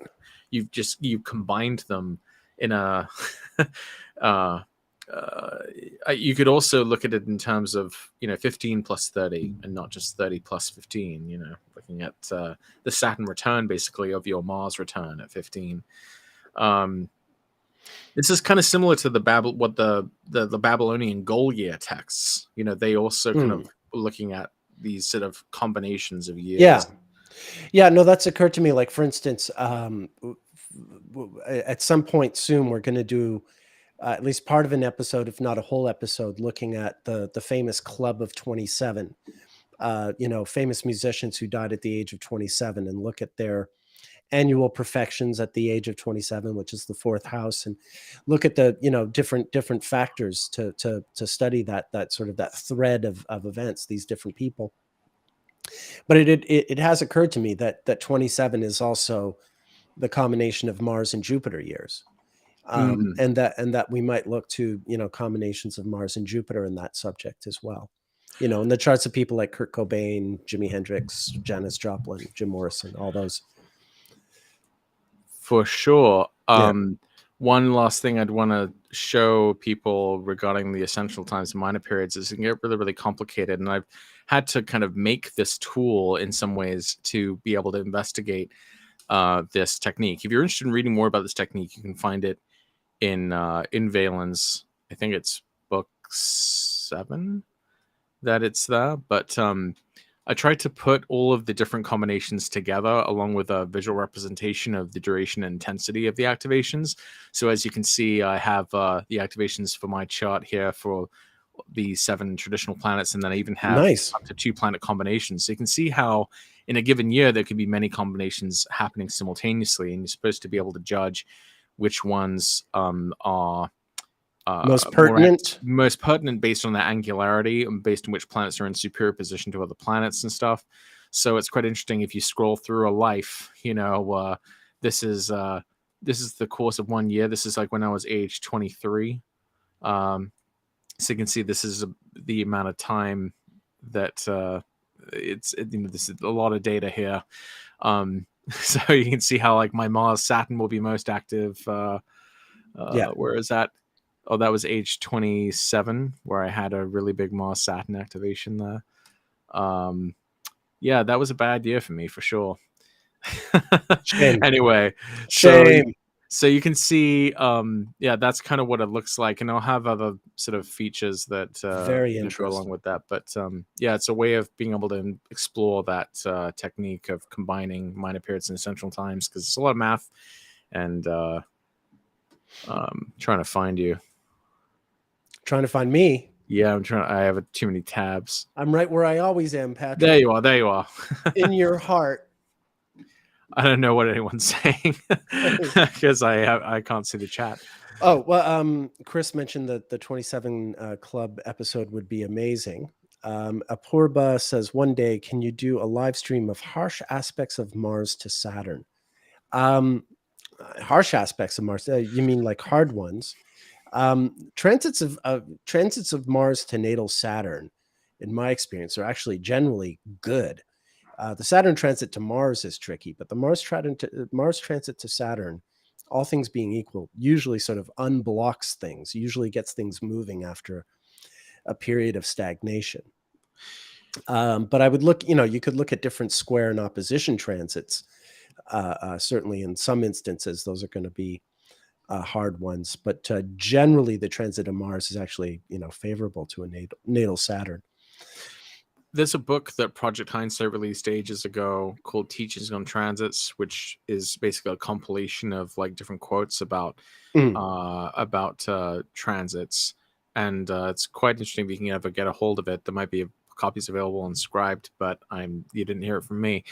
And basically, I think for Saturn and Mars and Saturn, they said pretty much exactly what you said, which is that Mars to Saturn can actually be good, but Saturn to Mars is bad. And I think the reason for that is that if Saturn represents your natal disposition towards being fearful and inertia and not moving, because Saturn is sort of has heaviness or gravity wherever it is, then Mars is kind of like a drill sergeant, kind of motivating you out of inertia and saying like, no, confront the fears, do the thing. Whereas Saturn on your Mars, Saturn has like a chilling effect on Mars. If Mars represents your internal disposition for courage and action, then Saturn's like a chilling, or discouraging sort of quality, when it's transiting your natal Mars. So I think that's a really interesting way to differentiate between transiting Mars and Saturn versus transiting Saturn. It really plays out, and it's a similar thing with Venus and Jupiter. A Jupiter transit to Venus is pretty good, but actually Venus transits to Jupiter, again, it's not as bad as Saturn on Mars necessarily, but it's not as favorable as you might think. You might think like, oh, transiting Venus to natal Jupiter, that must be useful in some way, but or advantageous, but not necessarily. Jupiter to Venus, however, can be. So yeah, it's a really important distinction, I find, that you get different results depending on which planet is transiting, which is the natal planet. Yeah. I'm trying to think of when Saturn hit my Mars, which would have been in late 2010, early 2011. That was in my last year of college. It happened in my third house, and I was doing a fifth year, and like the pressure was really on to finish this, to finish this last requirements. I probably did more, writing and studying than probably at any other time in my life, and I was pretty I guess discouraged. I knew I'd eventually sort of get through it somehow, but I remember the Saturn Mars conjunction through that time frame that's the main way that I kind of saw it manifest in my life, was just being almost immobilized by my intellectual pursuits in that time. Sure. Heavy burdens of academic scholarship, Well, responsibility, duty, in the sense that, you're not doing what you want, but doing what you have to. You're right. Yeah. I wanted to just answer a quick question. Joshua is asking, does that flipped with sect read the transits? What I was saying, I think, about Saturn to Mars and Jupiter to Venus. No. In my experience, that doesn't flip with sect. That's about as universal a statement as you can make about transits. The idea of Saturn to Mars being hard, but Mars to Saturn being advantageous and so forth. I would still say, though, that maybe with a nocturnal Saturn, that like it would be more just a more punishing or cruel set of circumstances maybe than a diurnal Saturn. Maybe there would be some degree of mitigation, but I don't know. Insofar as you're like when you're looking at the person's perspective, Saturn's going to their Mars, they're not happy with the outcome or the circumstances. I bet you put this in your own chart because you're a crepuscular kind of guy. These are the charts I study. No. Okay. Someone in chat just said, this is Allison said, just jumped onto this and heard about Venus to natal Jupiter being not necessarily helpful. In 2020 and 2023, when that happened in my 8th house, I learned my dad had cancer, 2 different kinds.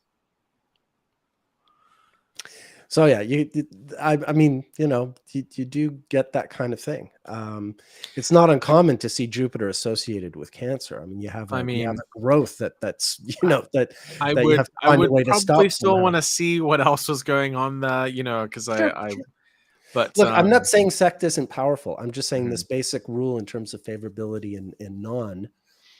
Generally speaking, it's true with the diurnal chart. Generally speaking, the Saturn transits aren't as hard for them, or they lead to some kind of future sort of gain, as opposed to nocturnal charts. I don't dispute that. That really holds up. But when it comes to these particular combinations, I still find that this trend is quite Yeah. universal. It's interesting. I have a nocturnal Saturn. I'm a nocturnal chart and Right. very solidly nocturnal. And I remember sort of dreading a little bit, like Saturn coming to my sun in Libra. And I wasn't really thinking about it on the day that it happened, even though I'd been looking at it ahead of time. But it's so weird how things happen. I know that on the day that Saturn hit my sun in Libra, it was the exact day that I was working in a call center for a pharmaceutical company at the time, and I'd actually just gotten a promotion. And I did not feel prepared to go to this next level of call that they wanted me to do. And so they had me, they had some veteran of theirs, train me on this new type of call. And I felt like I felt like I was talking to Saturn. I was kind of getting a visit from the ghost of Christmas future in a way with talking to this person, because they kind of, I don't know, just had this sort of deadness in their eyes, and asked them how long they'd been working there, and they've been working like 10 years. And I was like, do you dream about your script? Like what you have to say in the calls like I do? And she's like, oh yeah. And I suddenly had this terrible feeling of like, I feel like I'm on the wrong path here. I feel like I'm like I'm not really doing what I'm supposed to be doing here, and I'm kind of pissing away my time here. And I sort of had this feeling in the weeks leading up to it, but I just suddenly had this kind of break at that moment, decided like this is the day I say no. I'm not going to do this. And I just literally just like wrote an email saying I hereby resign. I just walked out, and it was very unprofessional of me, but I just felt like I had to draw a really firm line in the sand about what my time in my life was going to be about. And it wasn't going to be to tell veterans why they can't get prescription benefits because they don't cover things that should be covered by the VA. I just What a soul crushing job, right? What a like hiring you to be shitty for them. yeah, no, Right? basically, yeah. And Yeah, God, they had me do being a professional, be shitty. yeah, Person. Yeah. it was not good. And I realized that like, me not working for them wasn't necessarily, I don't know, some like wasn't damaging to them really in the long run or anything, but it was a decision I had to make, for me and myself and about my own life. And so I thought that although I was suddenly in a very bad situation at that point, because now I didn't have a job and I had to figure something else out, and that's eventually what led me to teaching.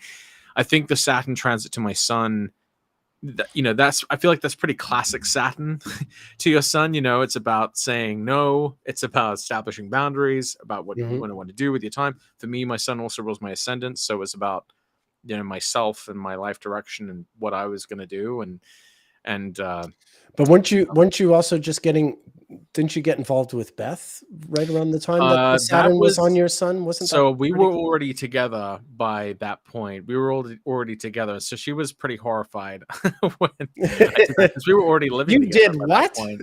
Yeah, no, yeah, it was a bit like that. Uh-oh. And so I'm telling you this story, I guess, because it's an example of a nocturnal Saturn transit to your sun. Sure. Sure. Some people might say, well, it was exalted, but What about when it was conjunct your Mars in like September of 2010 or so? The well, autumn of 2010. that's what I was just talking about. It was the last year of college, and one of Okay. the other big things that happened in that time is, I was involved with this a cappella group for 5 years, and I was I the music director remember. and head arranger for it. And I remember I had spent a long time on this like new arrangement of this song, and I put it together. It was like an original song. I was like, we needed to go into something original because we'd done a lot of covers, and it got shot down. It was one of the few times where like something I had sort of put forward to the group, really was not accepted. And of course, it's a third house and they're basically, it was like a fraternity almost, or a sorority. It was they were my brothers and sisters in song, at college, and so that Saturn Mars transit, I remember that was the time when I brought that forward, and I really kind of got like a hard no on proceeding with my song. And so that was another sort of manifestation of that same transit. So it wasn't just about like hard time studying for my final year and everything, but also kind of reaching the ends of that experience. Sure. Anyway, and what about me? Well, no, I'm actually I'm kind of curious. What about okay? What about 2016 when we had the time of your Saturn return was also a time when Mars was retrograde in Sagittarius in the spring of 2016. Yeah. So, my memories of that time, I remember that when Mars went retrograde from Sagittarius back into Scorpio, I was in Boston at the time, and it was kind of strange that I was there. This is like around the time of the Brexit vote, and it went back into my fourth house, and that was a really big breaking point for me in my relationship with the UK, because I've lived in other places around Europe, and I took umbrage with the fact that my citizenship with the EU was revoked by a hair a very, very close decision, and that the main reason why it was being revoked is because of a disinformation and fear campaign, very much in the style of Trump, that had successfully infiltrated and infected the minds of the UK, being told like they're gonna pass the savings on to NHS, which never happened. Basically it was the canary in the coal mine. You know what I mean? It was like it was what we should have taken as the hint that October, this was going to be bad. And so for me that was a big dividing line, because I really felt like when the UK decided it didn't really want to be part of the political union of Europe, I felt like because it happened in my fourth house, I actually felt a sense of disconnection in some ways from the place that I grew up. I was like, okay, I'm not on board with that. I want to be part of Europe. I want to be able to travel and work and live anywhere in Europe if I want to. They took in, just some Yorkshire idiots, who can't stand the idea of, non-English people living in the UK. Polish plumbers. Yeah, I know. So, I kind of, I'm a bit bitter about that. And, Mars, so that was kind of how I understood Mars, like stationing direct in my fourth house. In terms of Mars, I don't think Mars was retrograde when it actually hit the degree of my Saturn. It didn't hit until later, but obviously the summer of 2016, that was when things were getting heating up in the United States with the election. I had a big stake in it, not just personally, but also professionally, because of my predictions in favor of Hillary, which were, ended up being wrong. And my whole Saturn return experience was kind of a simultaneous lesson in establishing kind of the hard limits of my ability to predict things correctly as an astrologer. And it was also about me confronting the limitations of my time as a creative person or musician, because we in the course of that Saturn return, it's when my wife and I, who also is Saturn in the fifth, decided to try to start a children's theater, which kind of ended up being a giant failure, and really in some ways was the final nail in the coffin in some ways of me pursuing a musical career, or a career that had anything to do with teaching or music. I really reached kind of the end of that. And it's classic fifth house stuff.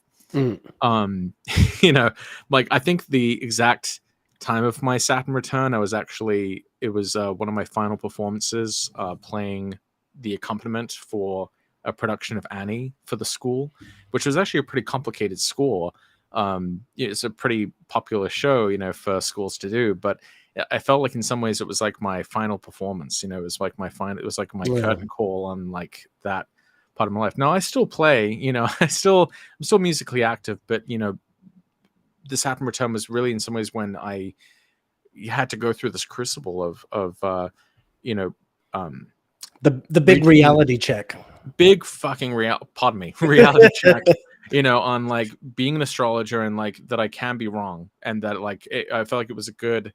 Ultimately, I'm grateful for it because I feel like I was able to figure some things out especially about Zodiac releasing, that I think have been able to open the possibilities for its future application, because of the standard way I felt wasn't able to really account for what happened in 2016.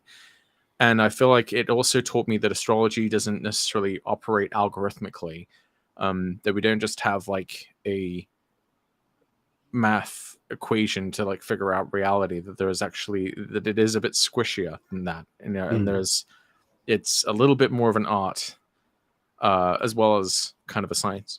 And so I felt like there were a lot of things.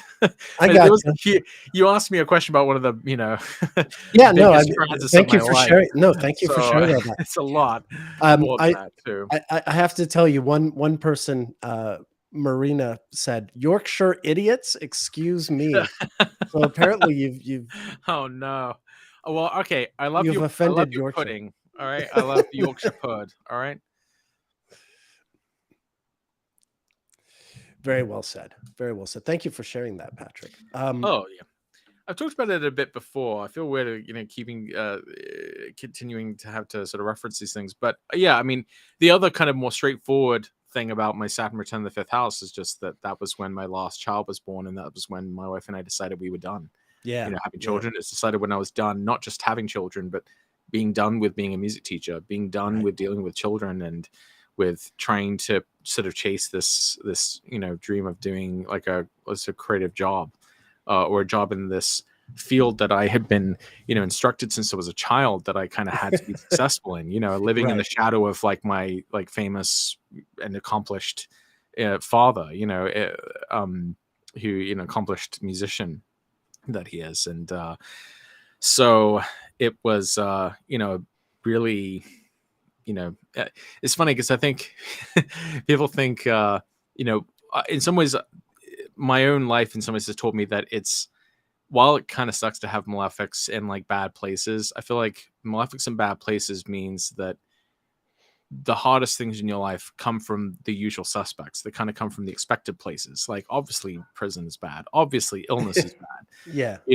But having a malefic in like a place where there's supposed to be good things, tells you that it's in some of the things that are supposed to bring joy, or it's supposed to be good things as a sort of basis, that those are the things which kind of bring about sort of miseries. Like the fifth house is like creativity and joy and creation. Yeah, but it's like for me it's torture. But Michael Luton once said this to me, and it's really held true. He said, whatever house that you have Saturn in, you love to be engaged in that activity, because to do your Saturn is to sort of fill that hole in your soul. And so to have Saturn in the fifth is like, yeah, that's where this hole is that you need to keep filling. And that's what happiness is the process of filling that hole that you feel inside yourself. That's what no, I'm not going to do it. That's what she said. No, I won't do that. All right. No, don't do that. Oh, Watson. But I did. You did it. You did. I did. But my point being, yes, fifth house creativity, squares the second house. Like you can make money being creative, but fifth house creativity, I think, is about the creative act itself. It's about the joy of making things, not necessarily whether or not it'll sustain your family, or those other questions. So as time goes on, I mean, you might just find that doing your fifth house, playing music for the sake of like, pleasing yourself is as you do, that's a big part of like your, how you do fill that hole. Well, I think the really interesting thing about that is that I feel like since my Saturn return, I feel like because I kind of turned away from doing it as a profession and doing it sort of from this place of stress and pressure and anxiety about it, I have to live up to my father. I have to, Yeah. do the best I can with it. I have to like put the food on the table about it. I've been able to kind of re-engage with music as, instead of participating in it as the maker, being able to appreciate more as a listener. Because part of my other issue with music is that I feel like I sort of overtrained myself. I got to the sort of the point where, I'd hear a song and I was analyzing it as I was thinking about it instead of just letting myself be kind of hit by it. And so Right. I feel like now I've been able to kind of reprogram myself to actually be able to enjoy music as an audience member, as a listener, rather than as a maker, as a creator. And maybe I'll have other creative days ahead. Maybe my Saturn return in the future will be about, I don't know, doing I think when you have the Uranus half return is usually the midlife crisis one. Well, I also have Uranus in the fifth. So Exactly. with Sag, with Saturn. The Uranus half return, which is at about 42, that tends to be the anti-Saturn return. That's when you want to reconnect with your authentic self and find joy in the things that you loved when you were young. That's why the midlife crisis, the trope is like, yeah, you get a toupee, you get a convertible, you date someone who's 20 years younger. But that whole trope is really about, connecting with your authentic youthful self and yeah, sort of de-Saturnizing yourself to a little bit and going more after what you want instead of going, doing what you have to do, but doing what you want to do again, like a teenager does. But it's funny you say that though, because for me, like astrology has always been the constant. That's what I've been doing since I was like 14. Yeah. Really for me, music and astrology have been kind of like the two great loves, of my life. I at the same time that I was really breaking through with my piano, when I when I was able to first start actually playing things like Mozart sonatas and like Bach fugues, like around 14 to 15, that was happening at the same time that I was having all these breakthroughs with astrology. And obviously my astrology studies didn't really kick off until I met you and Chris in 2005. But even until you met a creepy old man on the internet. until I met you two guys, I was reading my mom's library, and I was getting like the modern psychological sort of taken it. So I felt like those things were all kind of happening at once, for me. And so ultimately, one interpretive principle you can apply to a planet, especially like your Saturn, is to look at the domicile lord, because one sort of traditional principle is you take the ruler of the planet as kind of the indication for how something will eventually turn out.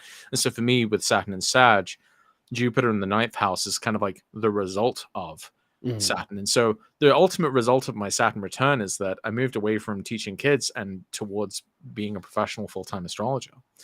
And that I kind of had to go through this kind of crisis in order to, come out of it as Jupiter in the ninth. So that literally does kind of describe what happened, as a result of those things. And so ultimately, I'm grateful for it all. We're lucky to have you, clearly, as you've demonstrated once again in today's stream. Well, thank you. Yeah, Barbara says she saw a YouTube video with I guess it's Martin Hermes. She just says M Hermes, Martin, but I'm guessing Hermes, I'm guessing that's Martine. And it says he discusses Patrick Watson as an astrologer. Fantastic review. So there you have other astrologers on the internet singing your praises. Well, yeah, what's actually really funny about Martine is back in like, I don't know, maybe like 2008, 2009. We somehow connected. I think it was still over MySpace that I first connected with Martine, and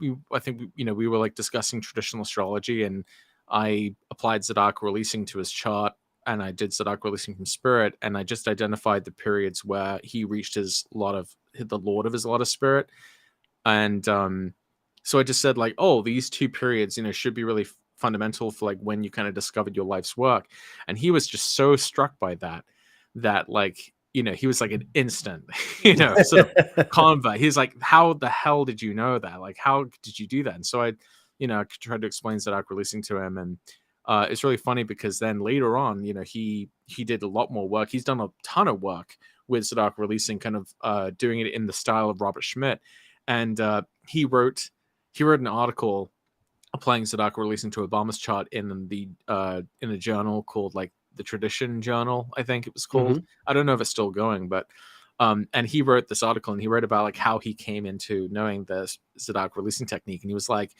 this like 18-year-old, 19-year-old astrologer just like casually tossed off, one of the most astounding, predictions, in that I've ever heard, and it's funny because he referred to me anonymously, but I always thought it was funny that it was. There you are. Well, apparently he's not discussing you anonymously anymore. Whoops! What happened? Knocked your camera off. Whoops. Okay, there we go. Sorry. I was playing around this wire. Press the button. But no, I'm still very fond of Martin. I think his work is really, really cool. You should check it out if you're watching this. And I haven't talked to him in a long time, but I should probably compare notes with him soon. You made an impression. I'll never forget when you and I first met. One of the first things I did was I put up. It's funny considering what we did last week. I put up unlabeled charts, 2 unlabeled charts, one with a Libra stellium, a Scorpio with a Libra stellium. A Libra with a Scorpio stellium. The other, a Taurus stellium with some Aries in it. And I said, one of these is an activist for peace, and one of these is a dictator. It was Gandhi versus Hitler, wasn't it? It was Gandhi versus Hitler. Yeah. But a lot of people, when you put those charts up, they think the Hitler chart's going to be the peaceful one, and the Gandhi chart's going to be the warlord. Yeah. And I remember to be fair, Gandhi wasn't he like a domestic abuser?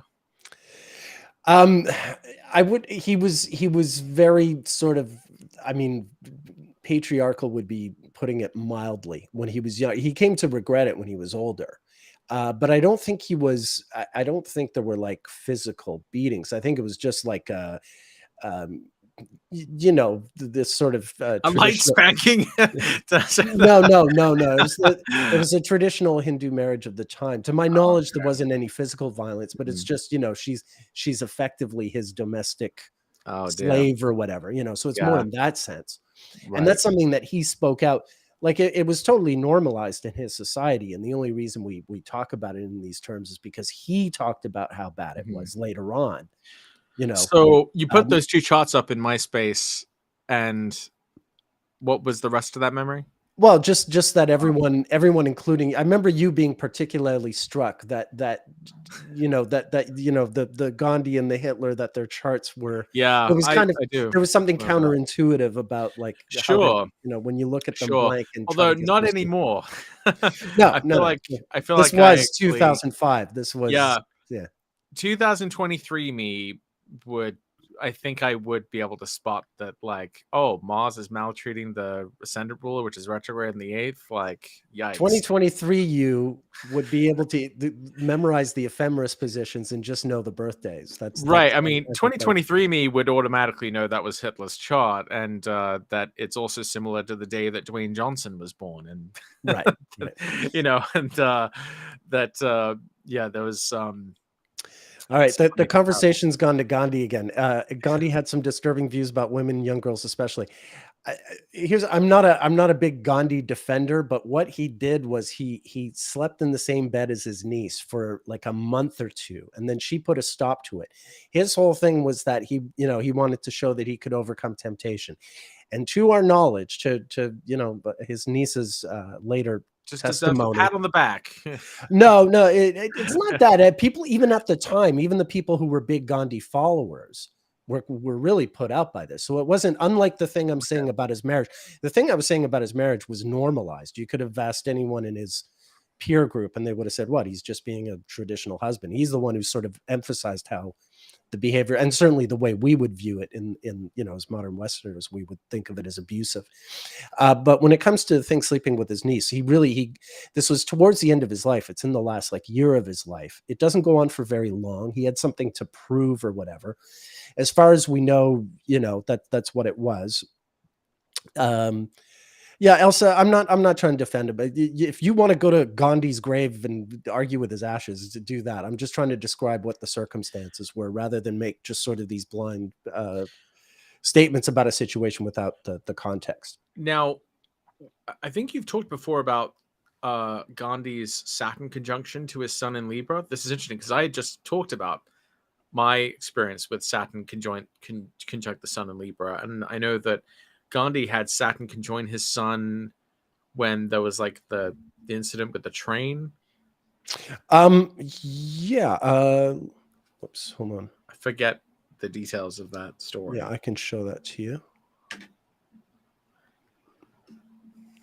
Yeah, it's funny actually that, having lived in South Africa, the town where Gandhi was kicked off the train is very, very close to the place where years later Nelson Mandela would be arrested and eventually sentenced to life in prison. They're like maybe 20 miles apart or something. They're very, very close. Gandhi was kicked off a train in a town called Pietermaritzburg, coming out of Durban. So here's his chart, and then if I go down, when is he kicked off the train? South Africa, thrown off train, 1893. And this is, Saturn on his sun. Saturn stationing on his sun. Saturn stationing direct on his sun when he was thrown off the train. And he has Saturn Italy in the third of transportation. Yeah, I wouldn't swear by this birth time. You would think, being a Hindu, we would know, obviously astrology was done in his family, but it is a dirty data birth time. I think the next time Saturn was in Libra, he's arrested for sedition. I mean, he was arrested a lot of times, obviously, but I think this is this right? Yeah, this is, the other one, when he was thrown off the train, it's 1893, and then in 1922. Oh, look, there's also Mars on Saturn as well. Right. Yeah, and he's arrested for sedition because this is still 10 years before the Salt March and all that. I mean, this is fairly early on in his in the Indian phase of his activism. Anyway, very interesting. Sure. How are you doing? Are you okay to? Yeah, no, I think I got to get ready for a client, and I think I'm winding down. Okay. Unless, did you have anything else you wanted to cover? No, I think that's probably good for today, and we can discuss the 27 Club another time. Yeah. Sorry, I'm just reading comments here.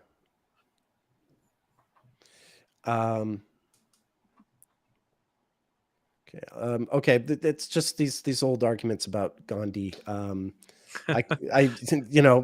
Whether or not he's a peace activist. I mean, he was for nonviolent resistance. Okay. I mean, there's always a better way to phrase it. I don't see how that doesn't make him a peace activist. Although he did drive in. We were talking about the Anglo-Boer War. He took Britain's side in the Anglo-Boer War, and he was an ambulance driver or a stretcher carrier during the Boer War. So that's about as martial as he got. Anyway, blah, blah, blah. Good old Gandhi and Hitler. What a pair. What a pair. The pair that brought us together, Patrick. And here we are. Yeah. No, I it's been a ball as usual, but I think 2 hours is about my usual. Yeah, that's good. And then I have clients in the afternoon. So this gives me a chance to make a little lunch and then get back to work. Makes sense. Get back to the daily grind. All right. Yeah, I got plenty to do. Yeah. But thank you as always, Patrick. Thank you. It's been a joy as always talking to you. I love our weekly sessions. I think a lot of people do too. Who are you, Patrick? I'm Patrick Watson. I'm an astrologer. You can visit me and see my work and services at patrickwatsonAstrology.com, and you can follow me at pwatsonastro on most social media sites. Fantastic. And I am Nick Dagan Best, and you can find me at nickdaganbestastrologer.com for all your astrological needs. Yes. Come see us if you need us. because we need you. I don't know. I'm gonna have to work on that slogan. I'm not sure that's the right appeal. Well, that's a work in progress. All right. Yeah. All right. Well, I will be here tomorrow with Sam Reynolds again, an hour earlier than my usual start time. That's 10 a.m. Pacific time and 1 p.m. Eastern time. So come check Sam and I out tomorrow. And Patrick, you'll be back with me next Sunday. Yeah. And we'll get into more fascinating astrology, as always happens when we're in the same chat room or what have you. All right. Thank you, everyone. Have a fantastic Sunday, and I'll see you tomorrow. I'll see you next week, Watson. See ya. Goodbye.